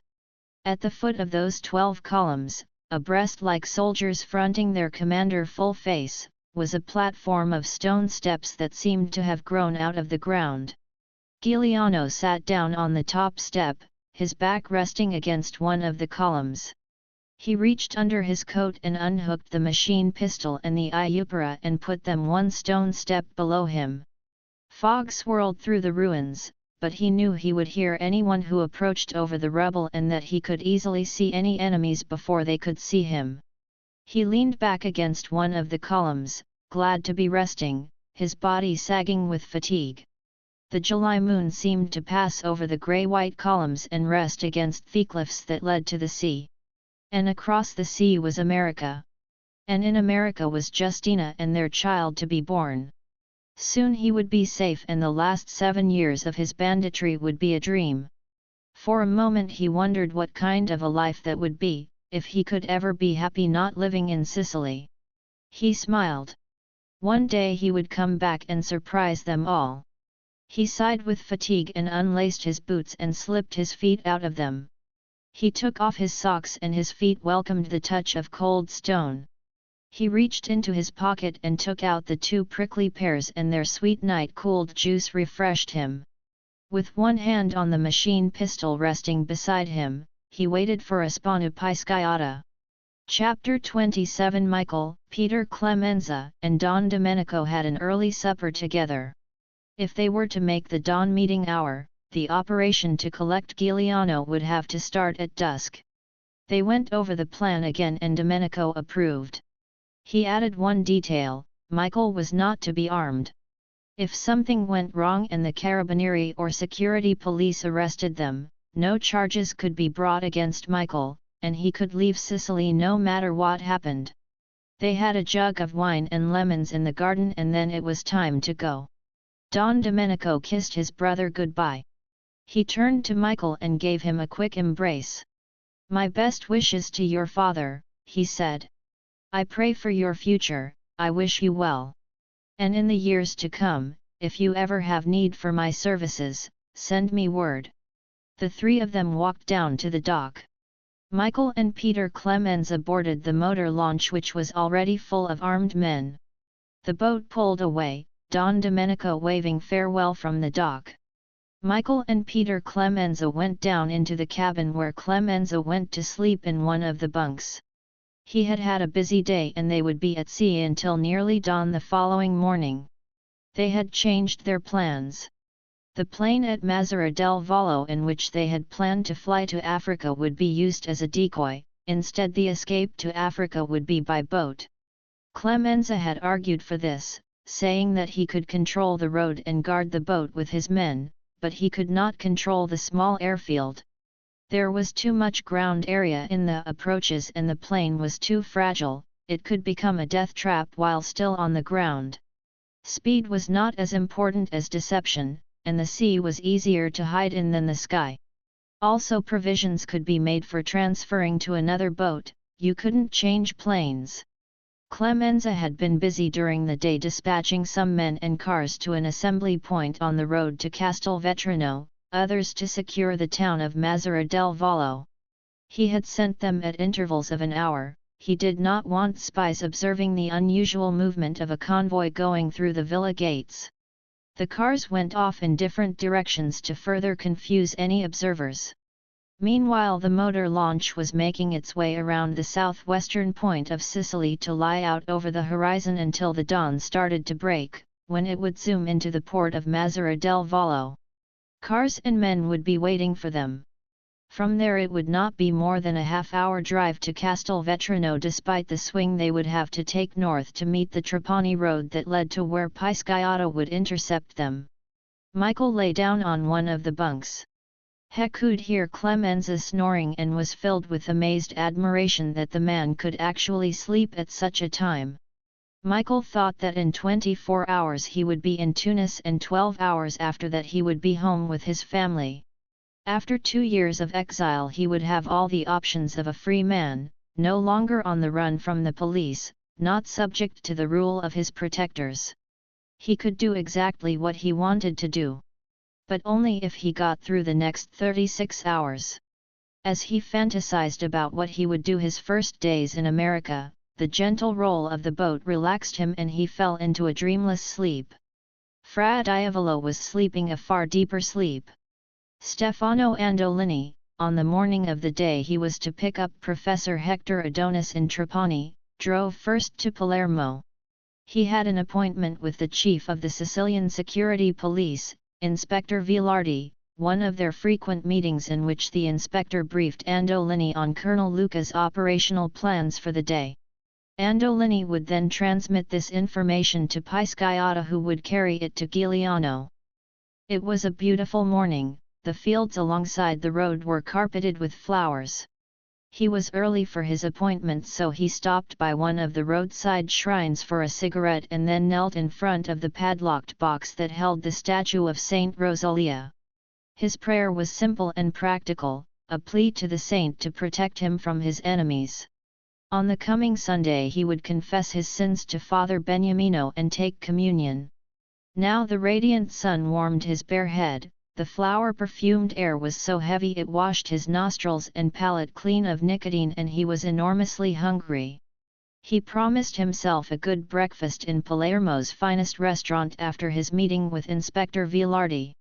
Inspector Federico Vilardi, head of the security police of Sicily, felt the virtuous triumph of a man who has waited patiently, believing always in a God who would finally bring order into his universe, and finally received his reward.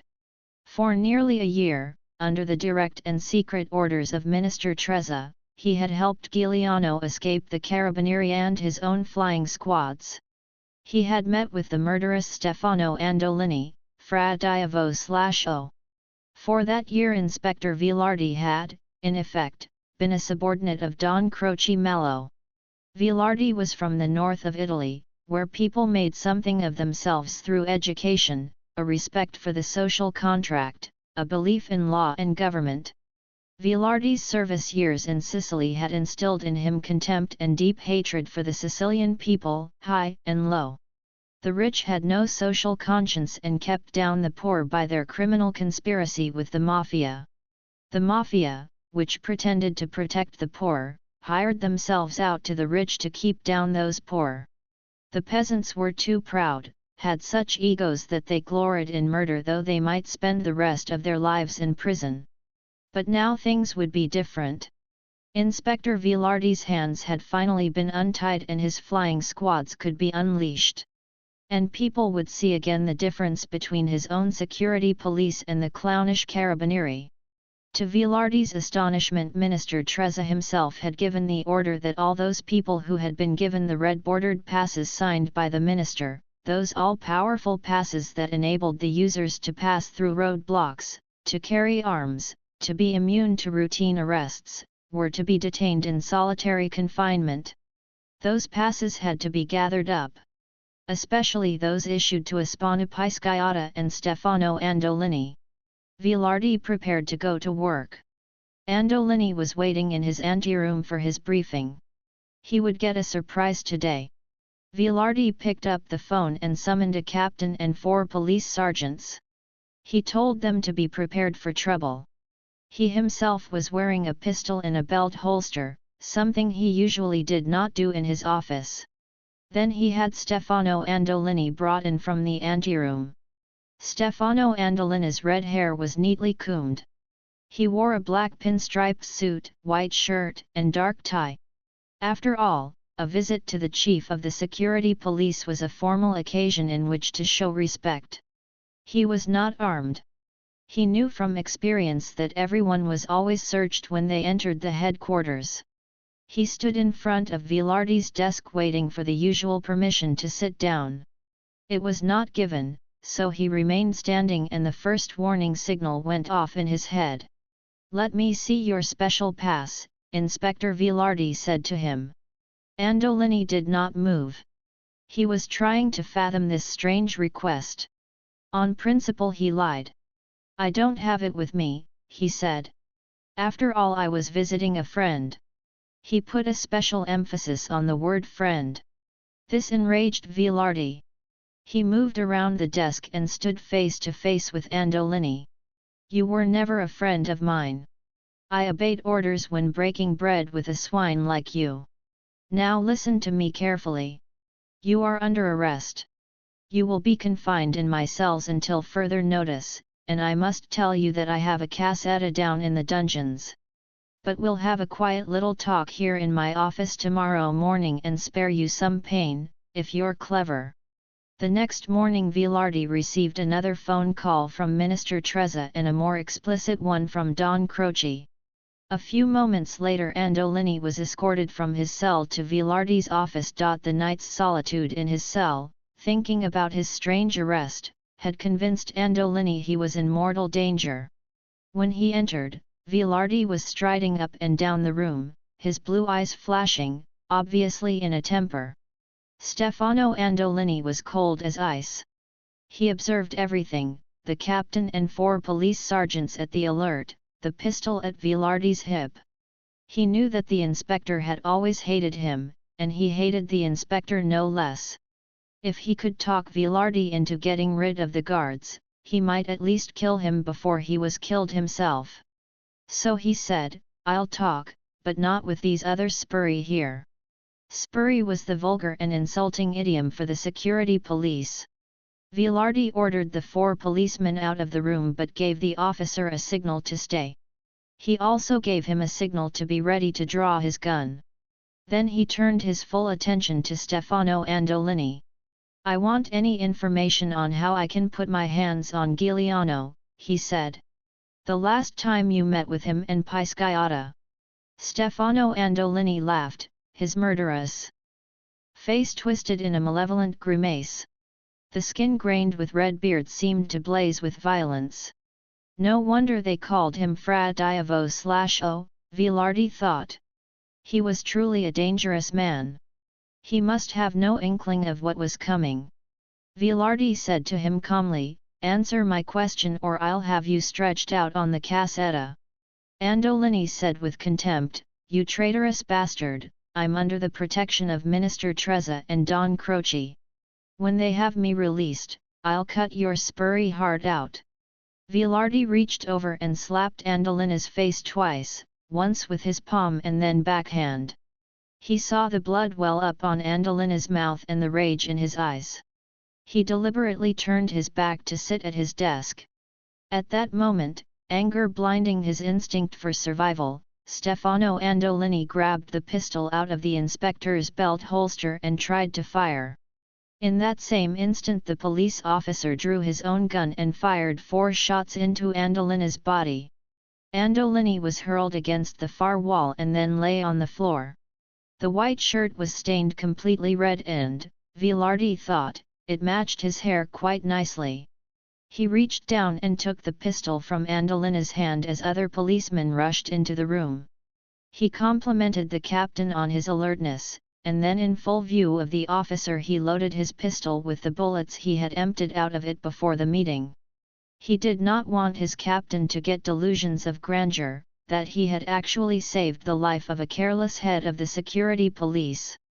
Then he ordered his men to search the dead body. As he suspected, the red-bordered security pass was in the sheaf of identification papers every Sicilian was required to carry. Vilardi took the pass and put it into his safe. He would hand it over to Minister Trezza personally, and, with luck, he would have Pisciotta's pass to go along with it. On deck, one of the men brought Michael and Clemenza small cups of hot espresso which they drank leaning against the rail. The launch was slowly heading into land, motor quiet, and they could see the lights on the dock, faint blue pinpoints. Clemenza was walking around the deck, giving orders to the armed men and the pilot. Michael studied the blue lights which seemed to be running toward him. The boat was picking up speed, and it was as if that churning of the water swept away the darkness of the night. A chink of dawn opened in the sky, and Michael could see the dock and beaches of Mazzara del Vallo. The colored umbrellas of cafe tables were a dusky rose beyond them.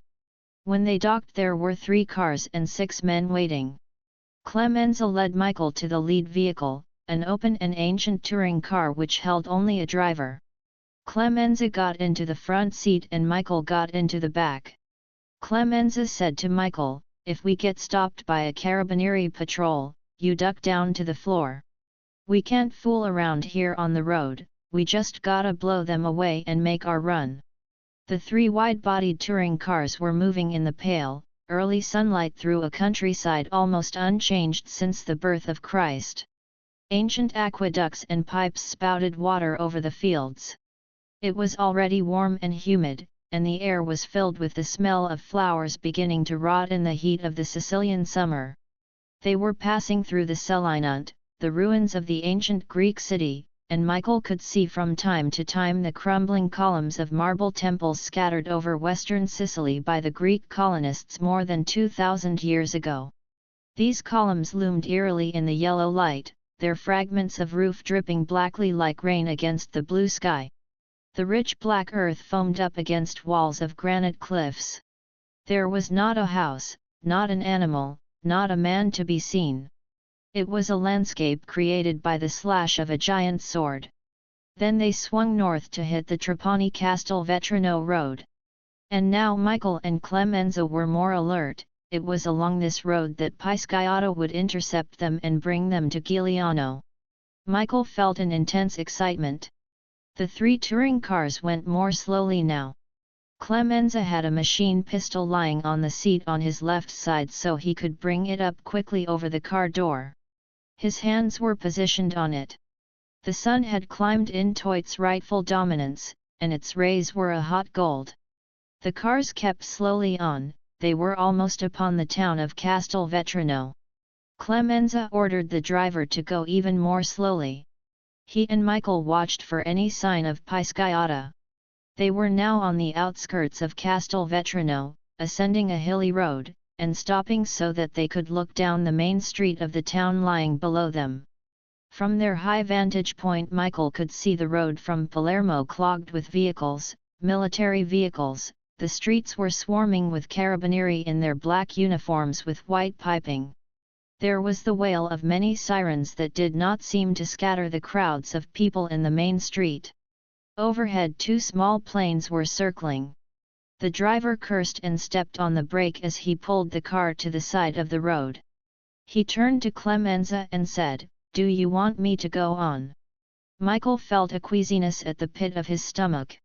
He said to Clemenza, "How many men do you have waiting for us in town?" "Not enough," Clemenza said sourly. His face had an almost frightened look. "Mike, we have to get out of here. We have to get back to the boat." "Wait," Michael said, now seeing the cart and donkey toiling slowly up the hill toward them. The driver was an old man with a straw hat pulled down tight around his head. The cart was painted with legends on the wheels, the shafts, and the sides. It halted alongside of them. The driver's face was wrinkled and showed no expression, and his arms, incongruously muscled, were bare to his shoulders, for he wore only a black vest over his wide canvas trousers. He came abreast of their car and said, "Don Clemenza," is that there was relief in Clemenza's voice. "Zio Peppino, what the hell is going on there? Why didn't my men come out and warn me?" Zio Peppino's stony wrinkled face did not change expression. "You can go back to America," he said. "They have massacred Turi Giuliano." Michael found himself strangely dizzy. Suddenly at that moment the light seemed to fall out of the sky. He thought of the old mother and father, of Justina waiting in America, of Espana Pisciotta and Stefano Andolini. Of Hector Adonis. For Turi Giuliano had been the starlight of their lives, and it was not possible his light no longer existed. "Are you sure it's him?" Clemenza asked harshly. The old man shrugged. It was one of Giuliano's old tricks, to leave a corpse or dummy to entice the carabinieri so that he could kill them. "But it's been 2 hours now and nothing has happened. The body is still lying in the courtyard where they killed him. There are already newspapermen from Palermo here with their cameras taking pictures of everybody, even my donkey. So believe what you like." Michael was feeling ill but he managed to say, "We'll have to go in and look. I have to make sure." Clemenza said roughly, "Alive or dead, we can't help him anymore. I'm taking you home, Mike." "No," Michael said softly. "We have to go in. Maybe Pisciotta is waiting for us. Or Stefano Andolini. To tell us what to do. Maybe it's not him, I can't believe it's him. He couldn't die, not when he was this close to getting away. Not when his testament is safe in America." Clemenza sighed. He saw the look of suffering on Michael's face. Perhaps it wasn't Giuliano, perhaps Pisciotta was waiting to make a rendezvous. Perhaps even this was part of the plot to distract attention from his escape if the authorities were close on his heels. Now the sun had fully risen. Clemenza ordered his men to park their cars and to follow him. Then he and Michael walked down the rest of the street which was crowded with people. They were gathered around the entrance to a side street that was filled with army cars and blocked by a cordon of carabinieri. On this side street was a row of separate houses split apart by courtyards. Clemenza and Michael stood at the rear of the crowd watching with the others. The carabinieri officer was admitting journalists and officials past the cordon of guards after examining their credentials. Michael said to Clemenza, "Can you get us past that officer?" Clemenza took Michael by the arm and led him out of the crowd. In an hour they were in one of the small houses on a side street. This house too had a small courtyard and was only about 20 houses from where the crowd had gathered. Clemenza left Michael there with 4 men, and then he and 2 others went back into the town. They were gone for an hour and when Clemenza came back he was obviously badly shaken. "It looks bad, Mike," he said. They're bringing Giuliano's mother from Montelepro to identify the body. Colonel Luca is here, the commander of the special force. And newspapermen from all over the world are flying in, even from the States. This town is going to be a madhouse. We gotta get outta here. Tomorrow, Michael said. We'll run tomorrow. Now let's see if we can get past those guards.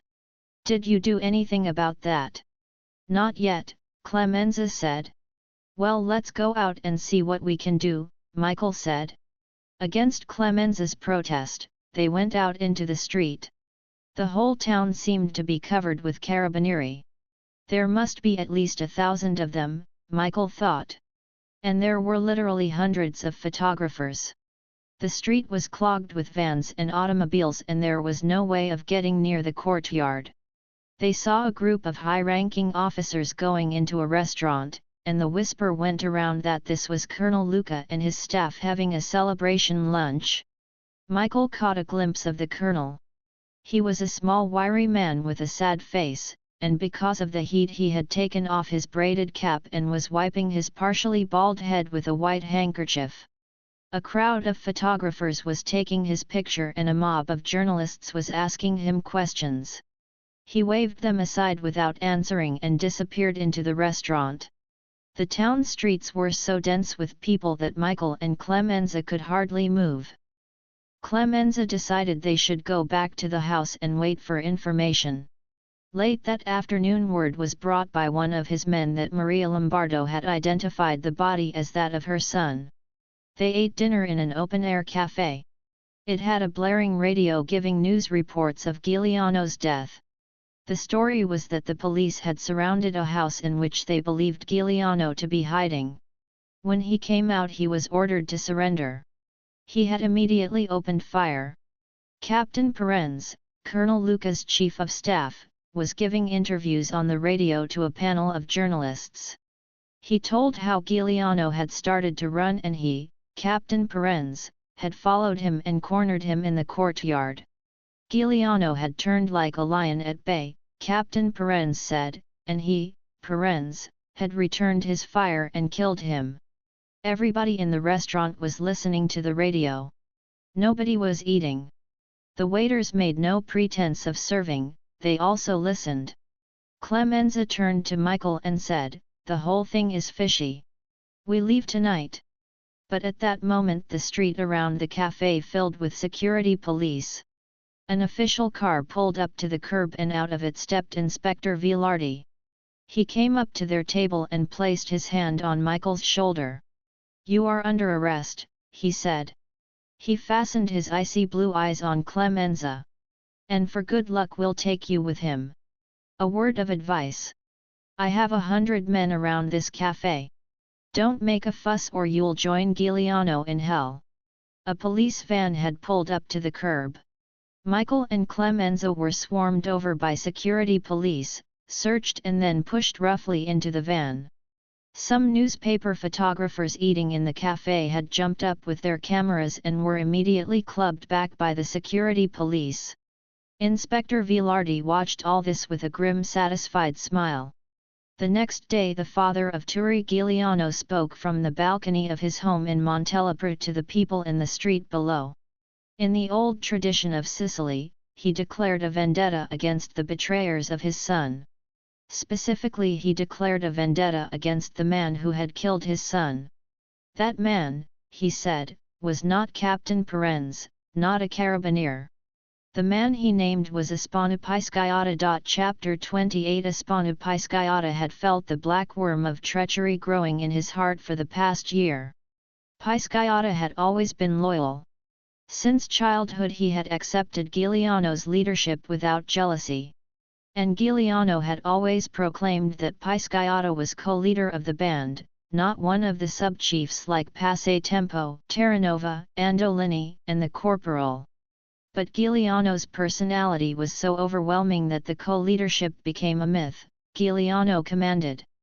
Pisciata accepted this without reservation. Giuliano was braver than all the others. His tactics in guerrilla warfare were unmatched, his ability to inspire love in the people of Sicily unequaled since Garibaldi. He was idealistic and romantic, and he had the feral cunning so admired by Sicilians. But he had flaws that Pisciotta saw and tried to correct. When Giuliano insisted on giving at least 50% of the band's loot to the poor, Pisciotta told him, "You can be rich or you can be loved. You think the people of Sicily will rise and follow your banner in a war against Rome? They never will. They will love you when they take your money, they will hide you when you need sanctuary, they will never betray you. But they don't have a revolution in them." Pisciotta had opposed listening to the blandishments of Don Croce and the Christian Democratic Party. He had opposed crushing the communist and socialist organizations in Sicily. When Giuliano hoped for a pardon from the Christian Democrats, Pisciotta said, "They will never pardon you, and Don Croce can never permit you to have any power. Our destiny is to buy our way out of our banditry with money, or someday to die as bandits. It's not a bad way to die, not for me anyway." But Giuliano had not listened to him, and this finally aroused Pisciotta's resentment and started the growth of that hidden worm of treachery. Giuliano had always been a believer, an innocent, Pisciotta had always seen clearly. With the advent of Colonel Luca and his special force, Pisciotta knew the end had come. They could win 100 victories, but a solitary defeat would mean their death. As Roland and Oliver had quarreled in the legend of Charlemagne, so Giuliano and Pisciotta had quarreled, and Giuliano had been too stubborn in his heroism. Pisciotta had felt like Oliver, repeatedly begging Roland to blow his horn. Then when Giuliano fell in love with Justina and married her, Pisciotta realized his and Giuliano's destinies were indeed separate. Giuliano would escape to America, have a wife and children. He, Pisciotta, would be a fugitive forever. He would never have a long life, a bullet or his lung disease would finish him off. That was his destiny. He could never live in America.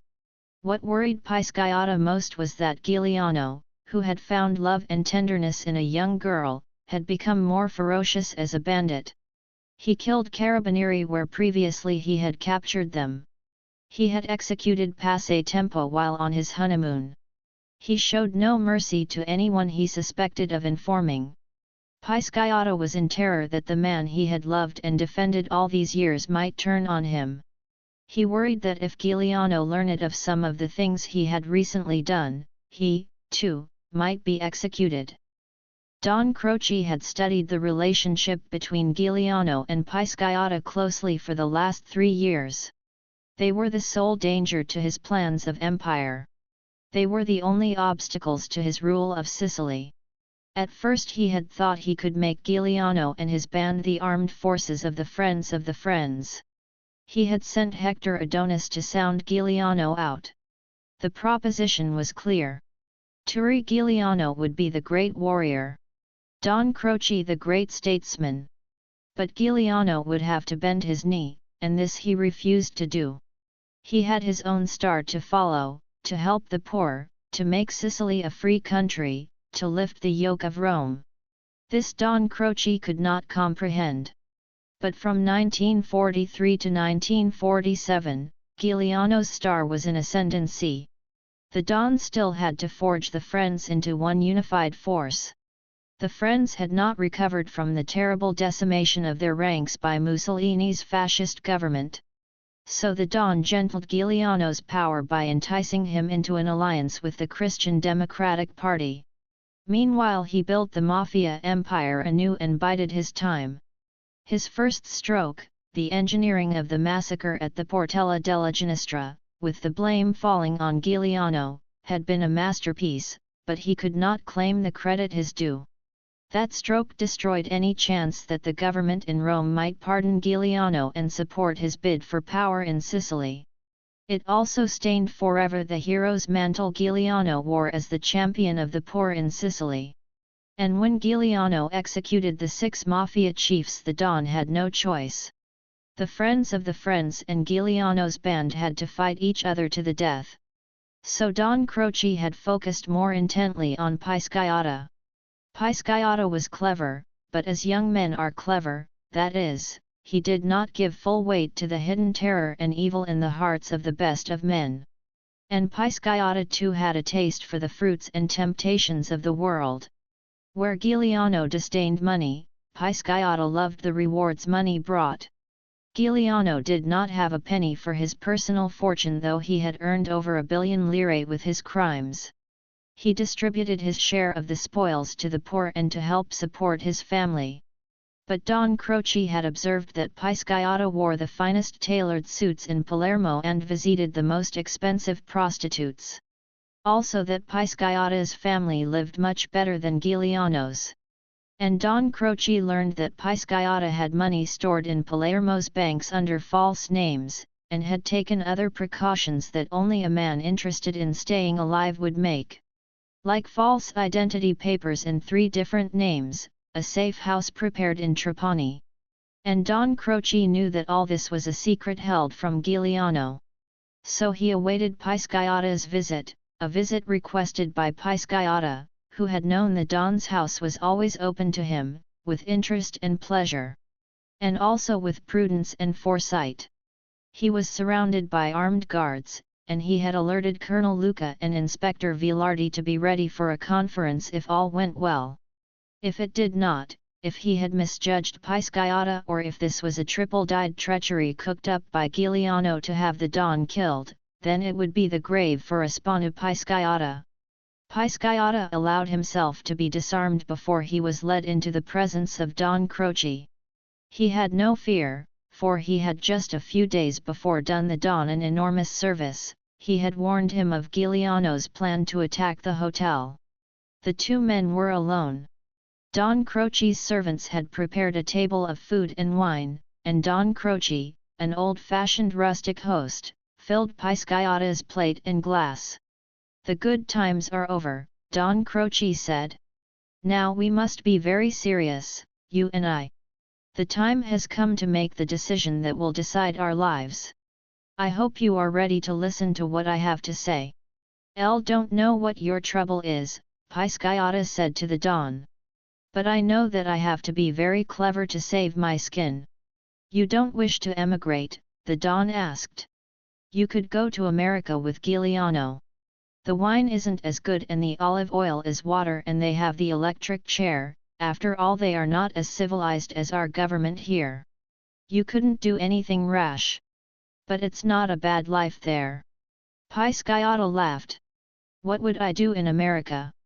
I'll take my chances here. Once Giuliano is gone, they won't look so hard for me, and the mountains are deep." The Don said solicitously, "You still have troubles with your lungs? You still get your medicine?" "Yes." Pisciotta said. "That isn't a problem. The chances are that my lungs will never get the chance to kill me." He grinned at Don Croce. "Let's talk Sicilian together," the Don said gravely. "When we are children, when we are young, it is natural to love our friends, to be generous to them, to forgive their faults. Each day is fresh, we look forward to the future with pleasure and without fear. The world itself is not so dangerous, it is a happy time. But as we grow old and have to earn our bread, friendship does not endure so easily. We must always be on our guard. Our elders no longer look after us, we are no longer content with those simple pleasures of children. Pride grows in us, we wish to become great or powerful or rich, or simply to guard ourselves against misfortune.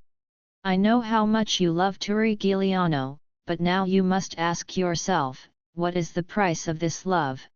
And after all these years, does it still exist, or is it just the memory that exists?" He waited for Pisciotta to make an answer, but Pisciotta looked at him with a face stonier than the rocks on the Camerata Mountains and as white. For Pisciotta's face had gone very pale. Don Croce went on. "I cannot permit Giuliano to live or escape. If you remain faithful to him, then you too are my enemy. Know this. With Giuliano gone, you cannot remain alive in Sicily without my protection." Pisciotta said, Turi's testament is safe with his friends in America. If you kill him, that testament will become public and the government will fall.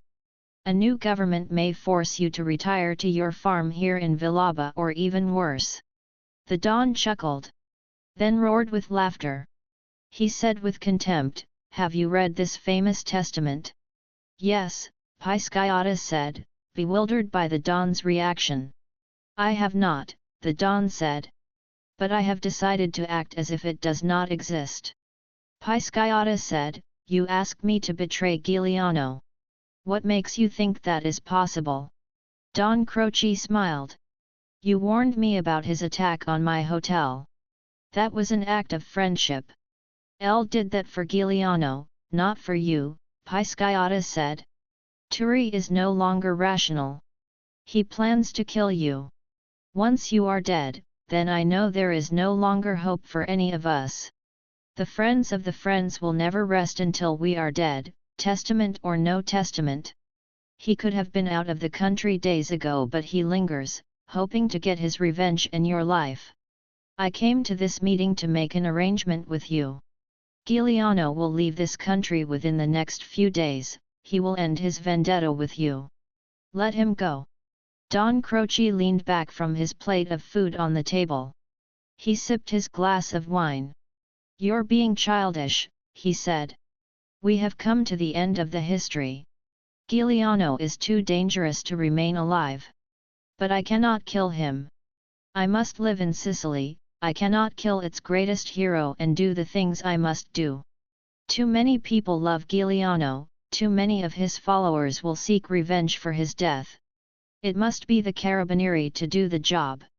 That is how it must be arranged. And you are the only one who can lead Giuliano into such a trap." He paused for a moment and then said deliberately, "The end of your world has come. You can stay with it through its destruction, or you can step out of that world and live in another." Piscayata said, "I could be under the protection of Christ, but I wouldn't live long if it was known that I betrayed Giuliano." "You have only to tell me where you are meeting him again," Don Croce said. "No one else will know. I will arrange things with Colonel Luca and Inspector Vilardi. They will take care of the rest." He paused a moment. "Giuliano has changed. He is no longer your childhood companion, no longer your best friend. He is a man who is looking after himself. As now you must do." And so on the evening of July 5, as Piscayata made his way to Castelvetrano, he had committed himself to Don Croce. He had told him where he would meet Giuliano, and he knew that the Don would tell Colonel Luca and Inspector Vilardi. He had not told them that it would be at Zio Peppino's house, but only that it would be in the town of Castelvetrano itself. And he had warned them to be careful, that Giuliano had a sixth sense about traps. But when Piscayata arrived at Zio Peppino's house, the old carter greeted him with an uncharacteristic coldness. Piscayata wondered if the old man suspected him. He must have noticed the unusual activity of the Carabinieri in the town, and with that unerring Sicilian paranoia, put two and two together. For a moment Piscayata felt a thrilling pain of anguish. And then another agonizing thought. What if Giuliano's mother learned that it had been her beloved Espano who betrayed her son? What if one day she stood before him and spit in his face and called him traitor and murderer? They had wept in each other's arms, and he had sworn to protect her son, and he had given her a Judas kiss. For a moment he thought of killing the old man, and thought too of killing himself. Zio Peppino said, "If you're looking for Turi, he's been and gone." He took pity on Piscayata. The man's face was white, he seemed to be gasping for air. "Do you want an anisette?" Piscayata shook his head and turned to leave. The old man said, "Be careful, the town is full of Carabinieri." Piscayata felt a flash of terror. He had been a fool not to know that Giuliano would smell out the trap. And what if now Giuliano smelled out the betrayer? Piscayata ran out of the house, circled the town, and then took the field paths that would lead him to the fallback meeting place, the Acropolis of Selinus in the ancient ghost town of Selinunt. The ruins of the ancient Greek city glistened in the summer moonlight. Amidst them, Giuliano sat on the crumbling stone steps of the temple dreaming of America. He felt an overwhelming melancholy. The old dreams had vanished. He had been so full of hope for his future and the future of Sicily, he had believed so fully in his immortality. So many people had loved him. Once he had been their blessing, and now, it seemed to Giuliano, he was their curse. Against all reason he felt deserted. But he still had Ospanu Pisciata. And there would come a day when the two of them together would bring all those old loves and old dreams alive again. After all, it had been only the two of them in the beginning. The moon disappeared and the ancient city vanished into darkness. Now the ruins looked like skeletons sketched on the black canvas of night. Out of that blackness came the hiss of shifting small stones and earth, and Giuliano rolled his body back between the marble columns, his machine pistol ready. The moon sailed serenely out of the clouds, and he saw Ospanu Pisciata standing in the wide ruined avenue that led down from the Acropolis. Pisciata walked slowly down the rubbled path, his eyes searching, his voice whispering Turi's name. Giuliano, hidden behind the temple columns, waited until Pisciata went past, then stepped out behind him. "Ospanu, I've won again," he said, playing their old childish game. He was surprised when Pisciata whirled around in terror. Giuliano sat down on the steps and put his gun aside. "Come and sit a while," he said. "You must be tired, and this may be the last chance we can talk to each other alone." Pisciata said, "We can talk in Mazzara del Vallo, we will be safer there." Giuliano said to him, "We have plenty of time and you'll be spitting blood again if you don't take a rest. Come on now, sit beside me." And Giuliano sat on the top stone step. He saw Pisciata unsling his gun and thought it was to lay it aside. He stood and reached out his hand to help Ospanu up the steps. And then he realized that his friend was leveling the gun at him. He froze, for the first time in 7 years caught unaware. Pisciata's mind crumbled with all the terrors of what Giuliano would ask if they spoke. He would ask, "Ospanu, who is the Judas of our band? Ospanu, who warned Don Croce? Ospanu, who led the Carabinieri to Castelvetrano? Ospanu, why did you meet with Don Croce?" And most of all, he was afraid that Giuliano would say, "Ospanu, you are my brother." It was that final terror that made Pisciata pull the trigger. The stream of bullets blew away Giuliano's hand and shattered his body. Pisciata, horrified at his own action, waited for him to fall. Instead Giuliano came slowly down the steps, blood pouring from his wounds. Filled with superstitious dread, Pisciata turned and fled, and he could see Giuliano running after him, and then he saw Giuliano fall. But Giuliano, dying, thought he was still running. The shattered neurons of his brain tangled and he thought he was running through the mountains with Ospanu 7 years before, the fresh water flowing out of the ancient Roman cisterns, the smell of strange flowers intoxicating, running past the holy saints in their padlocked shrines, and he cried out, as on that night, "Ospanu, I believe," believing in his happy destiny, in the true love of his friend. Then the kindness of death delivered him of the knowledge of his betrayal and his final defeat. He died in his dream. Ospanu Pisciata fled. He ran through the fields and onto the road to Castelvetrano. There he used his special pass to contact Colonel Luca and Inspector Vilardi. It was they who released the story that Giuliano had fallen into a trap and been killed by Captain Perenz. Maria Lombardo Giuliano was up early that morning of July 5, 1950. She had been awakened by a knock on the door. Her husband had gone down to answer it. He had returned to the bedroom and told her he had to go out and might be gone for the whole day. She had looked through the window and seen him get into Zio Peppino's donkey cart with its brightly painted legends on the panels and wheels. Had they news of Turi? Had he made his escape to America, or had something gone wrong? She felt the familiar anxiety building to terror that she had felt for the last 7 years. It made her restless, and after she had cleaned the house and prepared vegetables for the day's meals, she opened the door and looked out into the street. The Via Bella was swept clean of all her neighbors. There were no children playing. Many of the men were in prison on suspicion of being conspirators with the Giuliano band. The women were too frightened to let their children out into the street. Squads of carabinieri were at each end of the Via Bella. Soldiers with rifles slung over their shoulders patrolled up and down on foot. She saw other soldiers up on the roofs. Military jeeps were parked up against buildings. An armored car blocked the mouth of the Via Bella near the Bellampo barracks. There were 2,000 men of Colonel Luca's army occupying the town of Montelepra, and they had made the townspeople their enemies by molesting the women, frightening the children, physically abusing the men not thrown into prison.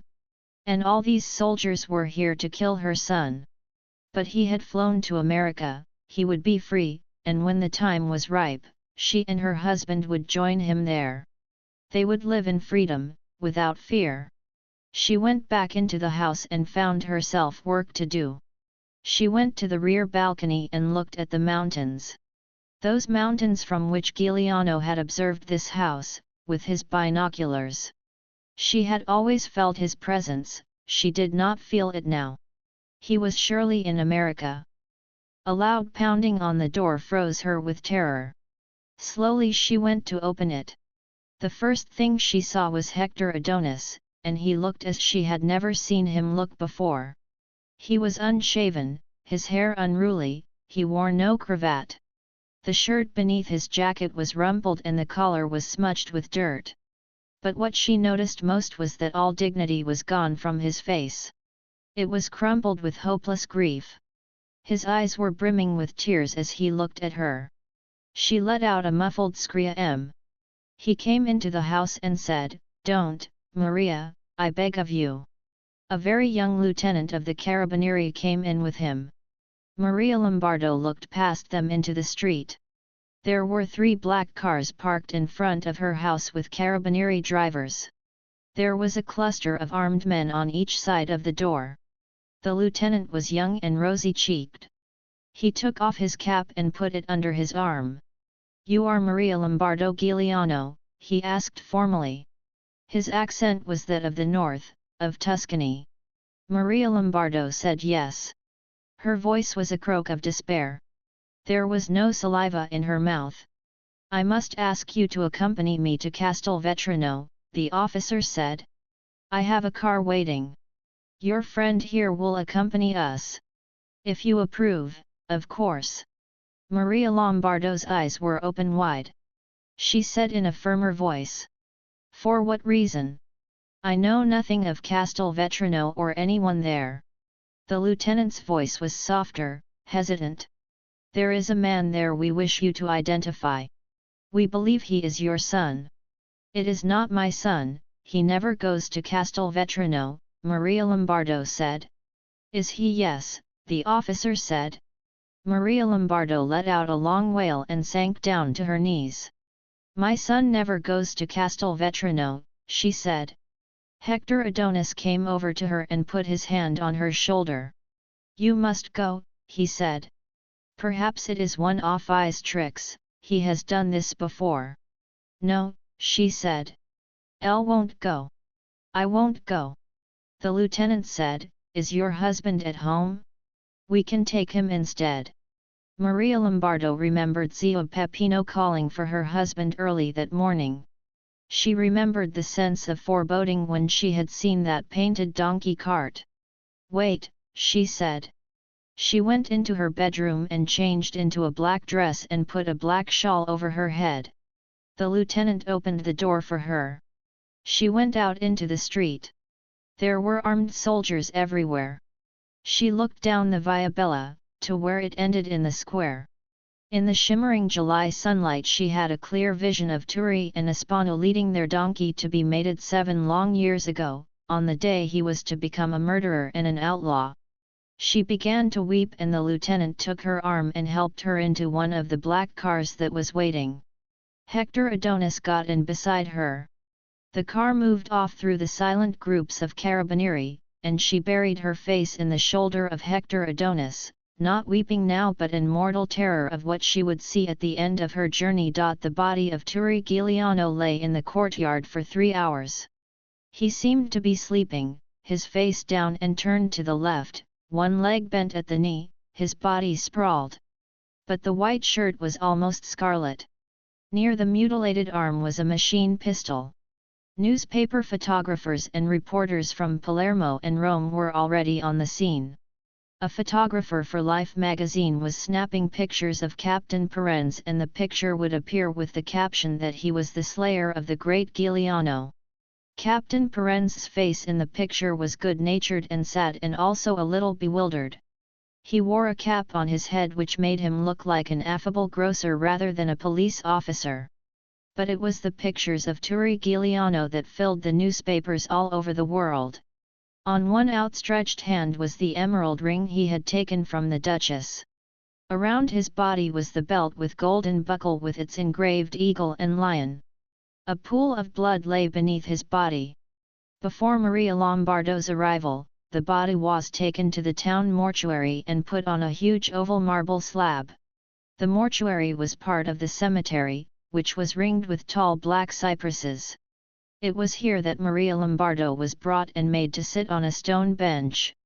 They were waiting for Colonel and Captain to finish their victory lunch in the nearby Hotel Selinus. Maria Lombardo began to weep at the sight of all the journalists, the curious townspeople, the many carabinieri working to keep them under control. Hector Adonis tried to comfort her. Finally they led her into the mortuary. Officials around the oval slab were asking questions. She raised her eyes and saw Turi's face. He had never looked so young. He looked as a child after an exhausting day of play with his Espanu. There was no mark on his face, only a smudge of powdery dirt where his forehead had lain in the courtyard. The reality sobered her, made her calm. She answered questions. "Yes," she said, "that is my son Turi, born of my body 27 years ago. Yes, I identify him." The officials were still talking to her, giving her papers to sign, but she did not hear or see them. She did not see or hear the crowd pressing around her, the journalists screaming, the photographers fighting with the carabinieri to take pictures. She kissed his forehead, as white as the grey-veined marble. She kissed his bluing lips, the hand torn to pulp by bullets. Her mind dissolved in grief. "Oh my blood," she said, "what a terrible death you have died."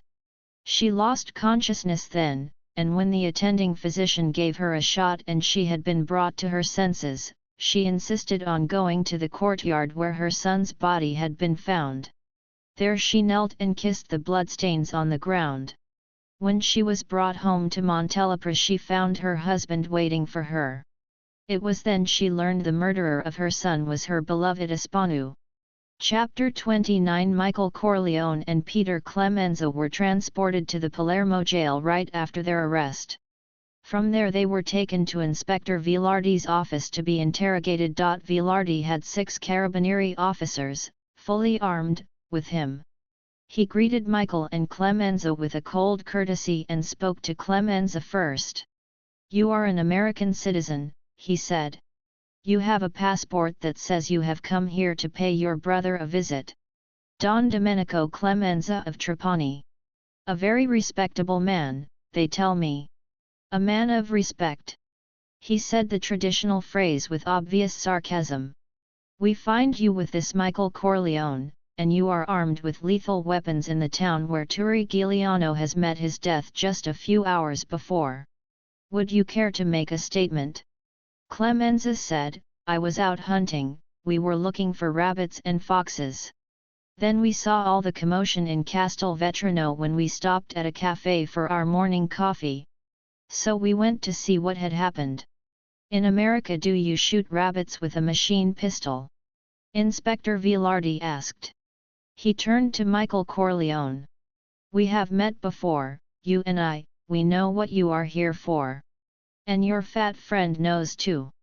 But things have changed since we had that charming lunch with Don Croce a few days ago. Giuliano dead. You are an accomplice in a criminal conspiracy to effect his escape. I am no longer required to treat scum like you as if you were human. Confessions are being prepared which I recommend you sign. At this moment a carabinieri officer came into the room and whispered into Inspector Vilardi's ear. Vilardi said curtly, "Let him enter." It was Don Croce, no better dressed than Michael remembered him from that famous lunch. His mahogany face was just as impassive. He waddled over to Michael and embraced him. He shook hands with Peter Clemenza. Then he turned and still standing stared Inspector Vilardi full in the face without saying a word. A brute force emanated from that hulk of a man. Power radiated from his face and eyes. "These two men are my friends," he said. "What possible reason do you have to treat them with disrespect?" There was no anger in that voice, no emotion. It seemed merely to be a question demanding an answer with facts. It was also a voice that stated there was no fact that could justify their arrest. Inspector Vilardi shrugged. "They will appear before the magistrate and he will settle the matter." Don Croce sat down in one of the armchairs next to Inspector Vilardi's desk. He mopped his brow. He said in a quiet voice which again seemed to hold no threat, "Out of respect for our friendship, call Minister Trezza and ask his opinion on this matter. You will be rendering me a service." Inspector Vilardi shook his head. The blue eyes were no longer cold but blazing with hatred. "We were never friends," he said. "L acted under orders which are no longer binding now that Giuliano is dead. These two men will go before the magistrate. If it were within my power you would appear with them." At that moment the phone on Inspector Vilardi's desk rang. He ignored it waiting for Don Croce's answer. Don Croce said, "Answer your telephone, that will be Minister Trezza." The inspector slowly picked up the phone, his eyes watching Don Croce. He listened for a few minutes, then said, "Yes, Your Excellency," and hung up the phone. He slumped down in his chair and said to Michael and Peter Clemenza, "You are free to go." Don Croce rose to his feet and shepherded Michael and Clemenza out of the room with a shooing motion, as if they were chickens entrapped in a yard. Then he turned to Inspector Vilardi. "I have treated you with every courtesy this past year though you are a foreigner in my Sicily. And yet here in front of friends and in front of your fellow officers you have shown disrespect to my person. But I'm not the man to hold a grudge. I hope in the near future we can have dinner together and renew our friendship with a clearer understanding." 5 days later in broad daylight Inspector Federico Vilardi was shot to death on the main boulevard of Palermo. 2 days later Michael was home. There was a family feast. His brother Frido flew in from Vegas, there was Connie and her husband Carlo, there was Clemenza and his wife, Tom Hagen and his wife. They hugged and toasted Michael and commented on how well he looked. Nobody talked about his years of exile. Nobody seemed to notice that the side of his face was caved in, nobody mentioned Sonny's death. It was a family homecoming party as if he had been away to college or on a long vacation. He was seated on his father's right. Finally he was safe. The next morning he slept late, his first truly restful sleep since before he had fled the country. His mother had breakfast waiting and kissed him when he sat down at the table, an unusual sign of affection from her. She had done it only once before, when he had returned from the war. When he finished eating he went to the library and found his father waiting for him. He was surprised that Tom Hagen was not there also and then realized that the Don wished to speak to him without any witnesses. Don Corleone ceremoniously poured out 2 glasses of anisette and handed one to Michael. "To our partnership," the Don said. Michael raised his glass. "Thank you," he said. "I have a lot to learn." "Yes," Don Corleone said. "But we have plenty of time, and I'm here to teach you." Michael said, "Don't you think we should clear up the Giuliano business first?" The Don sat down heavily and wiped his mouth of the liqueur. "Yes," he said. "A sad business. I was hoping he would escape. His father and mother were my good friends." Michael said, "I never really understood what the hell was happening, I never could get the sides right. You told me to trust Don Croce, but Giuliano hated him. I thought the testament being held by you would keep them from killing Giuliano, but they killed him anyway. And now when we release the testament to all the newspapers, they will have cut their own throats." He saw his father looking at him coolly. "That is Sicily," the Don said. "There is always treachery within treachery." Michael said, "Don Croce and the government must have given Pisciotta a deal." "No doubt," Don Corleone said. Michael was still puzzled. "Why did they do it? We have the testament that proves the government was hand in glove with Giuliano. The Italian government will fall when the papers print what we give them. It doesn't make any sense at all." The Don smiled slightly and said, "The testament will remain hidden. We won't give it to them." It took a full minute for Michael to grasp what his father had said and what it meant. Then, for the first time in his life, he was truly angry with his father. His face white, he said, "Does that mean we were working with Don Croce all the time? Does that mean I was betraying Giuliano instead of helping him? That I was lying to his parents? That you betrayed your friends and led their son to his death? That you used me like a fool, a Judas goat? Pop, my God, Giuliano was a good man, a true hero to the poor people of Sicily. We must release the testament." His father let him speak, then he rose from his chair and put his hands on Michael's shoulders. "Listen to me," he said. "Everything was prepared for Giuliano's escape. I made no bargain with Don Croce to betray Giuliano. The plane was waiting, Clemenza and his men were instructed to help you in every way. Don Croce did want Giuliano to escape, it was the easiest way. But Giuliano swore a vendetta against him and lingered hoping to fulfill it. He could have come to you within a few days, but he stayed away to make a final try. That is what undid him." Michael walked away from his father and sat in one of the leather armchairs. "There's a reason why you're not making the testament public," he said. "You made a deal." "Yes," Don Corleone said. "You must remember that after you were injured by the bomb, I realized that I and my friends could no longer completely protect you in Sicily. You were exposed to more attempts. I had to be absolutely sure you came home safely. So I made a deal with Don Croce. He protected you and in return I promised that I would persuade Giuliano not to publish the testament when he escaped to America." With a sickening shock, Michael recalled that he was the one who had told Pisciotta that the testament was safe in America. In that moment he had sealed Giuliano's fate. Michael sighed. "We owe it to his mother and father," he said. "And to Justina. Is she all right?" "Yes," said the Don. "She is being taken care of. It will take a few months for her to come to terms with what has happened." He paused for a moment. "She is a very clever girl, she'll do well here." Michael said, "We betray his father and mother if we do not publish the testament." "No," Don Corleone said. "I've learned something over the years here in America. You have to be reasonable, negotiate.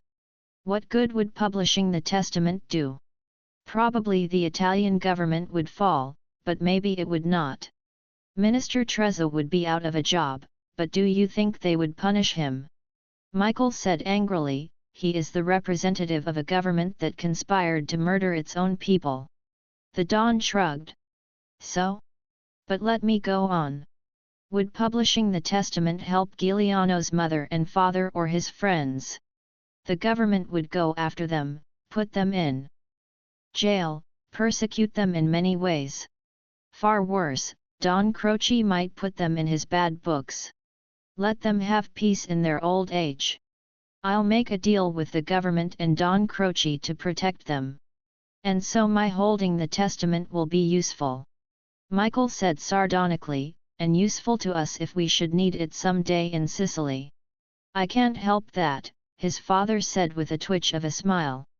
After a long silence Michael said quietly, I don't know, it seems dishonorable. Giuliano was a true hero, he is already a legend. We should help his memory.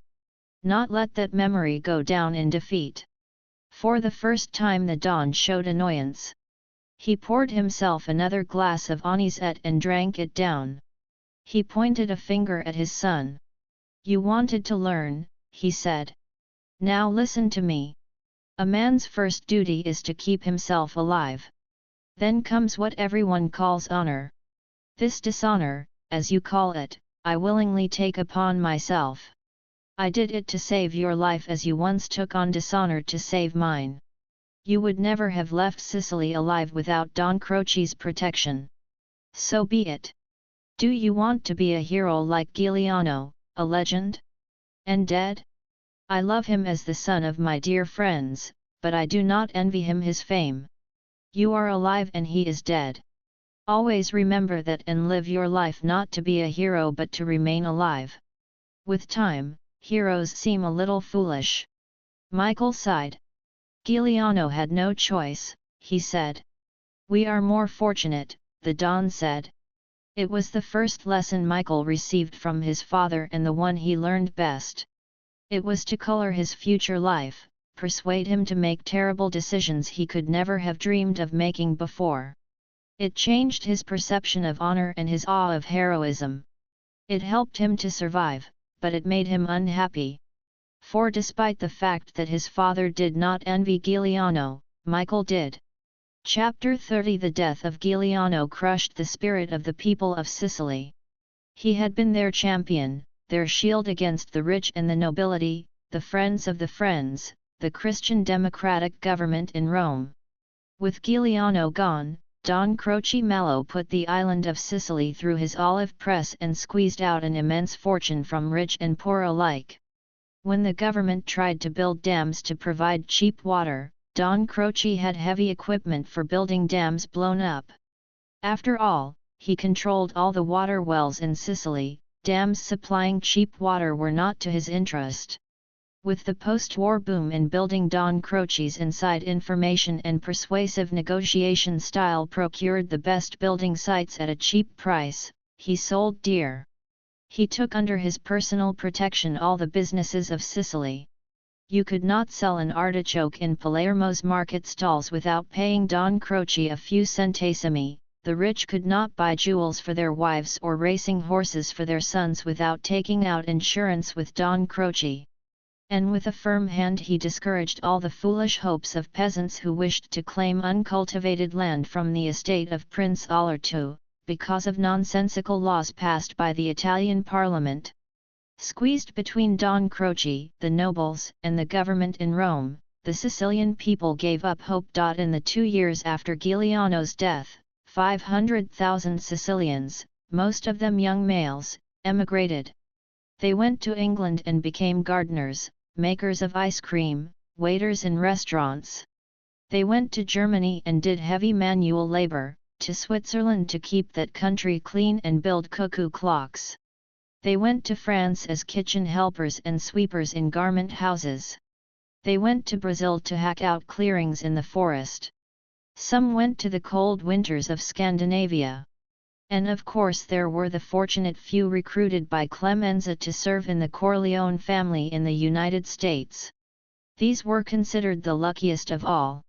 And so Sicily became a land of old men, young children, and women who were widows by economic vendetta. The stone villages no longer supplied laborers for the rich estates, and the rich also suffered. Only Don Croce prospered. Gaspare Spano had been tried for his crimes as a bandit and sentenced to a life term in the Ucciardone prison. But it was understood by everyone that he would be given a pardon. His only worry was that he would be murdered while in prison. Still the amnesty did not come. He sent word to Don Croce that unless he was pardoned immediately, he would reveal all the contacts the band had with Trezza, how the new premier had conspired with Don Croce to murder his own citizens at the Portella della Ginestra. On the morning after Minister Tresa's ascension to the premiership of Italy, Ospano Pisciotta awoke at 8 in the morning.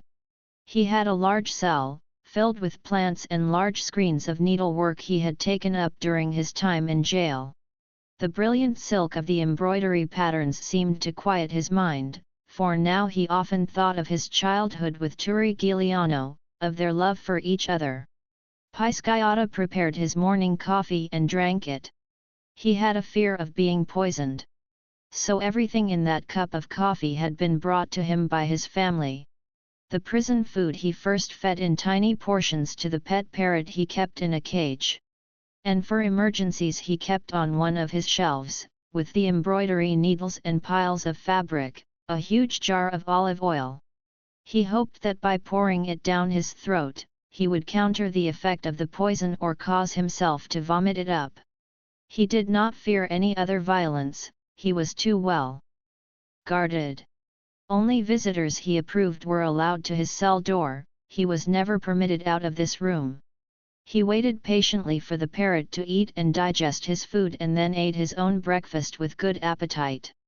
Hector Adonis left his Palermo apartment and used the tram car to the Ucciardone prison. The February sun was already hot though it was early morning, and he regretted wearing his black suit and tie. But he felt he must dress formally on such an occasion. He touched the important slip of paper in the breast pocket of his jacket, securely pressed to the bottom. As he rode through the city, the ghost of Giuliano rode with him. He remembered one morning watching a tram full of carabinieri blown up, one of Giuliano's retaliations for his parents being put in this same prison. And he wondered again how the gentle boy he had taught the classics could commit such a terrible act. Now, though the walls of the buildings he passed were blank, he could still see in his imagination the bold red paint that had inscribed "Long Live Giuliano" so often painted on them. Well, his godson had not lived long. But what always troubled Hector Adonis was that Giuliano had been murdered by his lifelong and childhood friend. That was why he had been delighted to receive instructions to deliver the note in his jacket pocket. The note had been sent by Don Croce with specific instructions. The tram stopped in front of the long brick building that was the Ucciardone prison. It was separated from the street by a stone wall topped by barbed wire. Guards manned the gate, and the perimeter of the wall was patrolled by heavily armed police. Hector Adonis, all necessary documents in hand, was admitted, taken in charge by a special guard, and escorted to the hospital pharmacy. There he was greeted by the pharmacist, a man by the name of Cutto. Cutto wore an immaculate white smock over a business suit with a tie. He, too, had, by some subtle psychological process, decided to dress for the occasion. He greeted Hector Adonis cordially and they sat down to wait. "Has Ospano been taking his medicine regularly?" Hector Adonis asked. Pisciotta still had to take streptomycin for his tuberculosis. "Oh, yes," Cutto said. "He is very careful about his health. He has even stopped smoking. It's something curious I've noticed about our prisoners. When they are free they abuse their health, they smoke to excess, they drink to drunkenness, they fornicate to exhaustion. They don't sleep enough or get enough exercise. Then when they have to spend the rest of their lives in prison, they do push UPS, they spurn tobacco, they watch their diet and are moderate in all things." "Perhaps because they have less opportunity," Hector Adonis said. "Oh, no, no," Cutto said. "You can have everything you want in Ucciardone. The guards are poor and the prisoners are rich, so it's reasonable that money should change hands. You can indulge every vice here." Adonis looked around the pharmacy. There were shelves full of medicines and great oaken closets that held bandages and medical instruments, for the pharmacy served as a medical emergency room for the prisoners. There were even 2 neatly made-up beds in an alcove of the huge rooms. "Do you have any trouble getting his medicine?" Adonis asked. "No, we have a special requisition, Cato said. I delivered his new bottle this morning. With all those special seals that the Americans put on it for export. A very expensive medicine. I'm surprised that the authorities go to so much trouble to keep him alive. The two men smiled at each other. In his cell Aspanu Pisciata took the bottle of streptomycin and broke the elaborate seals. He measured out his dose and swallowed it. He was surprised at the bitterness of the taste. For that 1 second he could think, then his body bent backward in a great arc and was thrown to the floor. He let out a scream that brought the guard running to the cell door. Pisciata struggled to his feet, fighting off the agonizing pain that racked his body. There was a terrible rawness in his throat and he staggered toward the jar of olive oil. His body arched again and he screamed to the guard, "I've been poisoned. Help me, help me." And then before he fell again there was a great furiousness that he had finally been outwitted by Don Croce. The guards carrying Pisciata rushed into the pharmacy shouting that the prisoner had been poisoned. Cato made them lay Pisciata on one of the beds in the alcove and examined him. Then he quickly prepared an emetic and poured it down Pisciata's throat. To the guards he seemed to be doing everything to save Pisciata. Only Hector Adonis knew that the emetic was a weak solution that would not help the dying man. Adonis moved to the side of the bed and took the slip of paper in his breast pocket, holding it concealed in the palm of his hand. With the pretense of helping the pharmacist, he slipped the paper inside Pisciata's shirt. At the same time he looked down at Pisciata's handsome face. It seemed to be contorted with grief, but Adonis knew it was the contraction of terrible pain. Part of the tiny mustache had been gnawed away in his agony. Hector Adonis at that moment said a prayer for his soul and felt a great sadness. He remembered when this man and his godson had walked arm in arm over the hills of Sicily, reciting the poetry of Roland and Charlemagne. It was almost 6 hours later that the note was found on the body, but that was still early enough for it to be included in the newspaper stories of Pisciata's death and quoted all over Sicily. The piece of paper Hector Adonis had slipped inside Aspanu's shirt read, "So die all who betray Giuliano." Chapter 31. In Sicily, if you have any money at all, you do not put your loved ones into the ground. That is too final a defeat, and the earth of Sicily has already been responsible for too many indignities. So the cemeteries are filled with little stone and marble mausoleums, square tiny buildings called congregazioni. Iron grille doors bar their entrances. Inside are tiers in which coffins are put and then that particular tier is sealed with cement. The other tiers are reserved for family use. Hector Adonis chose a fine Sunday shortly after Pisciata's death to visit the Montelepre cemetery. Don Croce was to meet him there to pray at the grave of Turi Giuliano. And since they had business to discuss, what better place for the meeting of the minds without vanity, for forgiveness of past injuries, for discretion? And what better place to congratulate a colleague for a job well done? It had been Don Croce's duty to eliminate Pisciata, who was too eloquent and had too good a memory. He had chosen Hector Adonis to mastermind the job. The note left on the body was one of the Don's most subtle gestures. It satisfied Adonis, and a political murder was disguised as an act of romantic justice. In front of the cemetery gates, Hector Adonis watched as the chauffeur and bodyguards lifted Don Croce out of his car. The Don's girth had increased enormously in the last year, his body seeming to grow with the immense power he had accrued.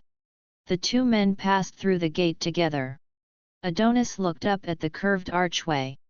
On the wrought iron frame the metal was twisted to spell out a message for complacent mourners. It read, "We have been like you and you shall be like us." Adonis smiled at the sardonic challenge. Giuliano would never be guilty of such cruelty, but it was exactly what Aspanu Pisciata would shout from his grave. Hector Adonis no longer felt the bitter hatred of Pisciata that he had carried with him after Giuliano's death. He had taken his revenge. Now he thought of the two of them playing as children, becoming outlaws together. Don Croce and Hector Adonis were deep in the sepulchral village of small stones and marble buildings. Don Croce and his bodyguards moved in a group, supporting each other on the rocky path. The driver carried a huge bouquet of flowers which he put on the gate of the congregazione that held Giuliano's body. Don Croce fussily rearranged the flowers, then peered at the small photograph of Giuliano pasted on the stone door. His bodyguards clung to the trunk of his body to keep him from falling. Don Croce straightened up. He was a brave lad, the Don said. We all loved Turi Giuliano. But how could we live with him? He wanted to change the world, turn it upside down. He loved his fellow man, and who killed more of them? He believed in God and kidnapped a cardinal. Hector Adonis studied the photograph. It had been taken when Giuliano was only 17, the height of beauty by the Mediterranean Sea. There was a sweetness in his face that made you love him, and you could never dream that he would order 1,000 murders, send 1,000 souls to hell. Ah, Sicily, Sicily, he thought, you destroy your best and bring them to dust. Children more beautiful than the angels spring from your earth and turn into demons. The evil flourish in this soil like the bamboo and the prickly pear. And yet why was Don Croce here to lay flowers at Giuliano's grave? Ah, said the Don, if only I had a son like Turi Giuliano. What an empire I could leave for him to rule. Who knows what glories he would. Hector Adonis smiled. No doubt Don Croce was a great man, but he had no perception of history. Don Croce had 1,000 sons who would carry on his rule, inherit his cunning, pillage Sicily, corrupt Rome. And he, Hector Adonis, eminent professor of history and literature at Palermo University, was one of them. Hector Adonis and Don Croce turned to leave. A long line of carts was waiting in front of the cemetery. Every inch of them was painted in bright colors with the legends of Turi Giuliano and Aspanu Pisciata, the robbing of the Duchess, the great slaughter of the Mafia chiefs, the murder of Turi by Aspanu. And it seemed to Hector Adonis that he knew all things. That Don Croce would be forgotten despite his greatness, and that it was Turi Giuliano who would live on. That Giuliano's legend would grow, that some would believe he never died but still roamed the Camerata Mountains and on some great day would reappear to lift Sicily out of its chains and misery. In thousands of stone and dirt-filled villages, children yet unborn would pray for Giuliano's soul and resurrection. And Aspanu Pisciata, with his subtle mind, who was to say he had not listened when Hector Adonis had recited the legends of Charlemagne and Roland and Oliver, and so decided to go another way. By remaining faithful, Pisciata would have been forgotten, Giuliano would fill the legend alone. But by committing his great crime, he would stand alongside his beloved Turi forever. Pisciata would be buried in this same cemetery. The two of them would gaze forever at their cherished mountains, those same mountains that held the skeleton of Hannibal's elephant, that once echoed with the great blasts of Roland's horn when he died fighting the Saracens. Turi Giuliano and Aspanu Pisciata had died young, but they would live, if not forever, certainly longer than Don Croce or himself, Professor Hector Adonis. The two men, one so huge, one so tiny, left the cemetery together. Terraced gardens girdled the sides of the surrounding mountains with green ribbons, great white rocks gleamed, a tiny red hawk of Sicily rode down toward them on a shaft of sunlight.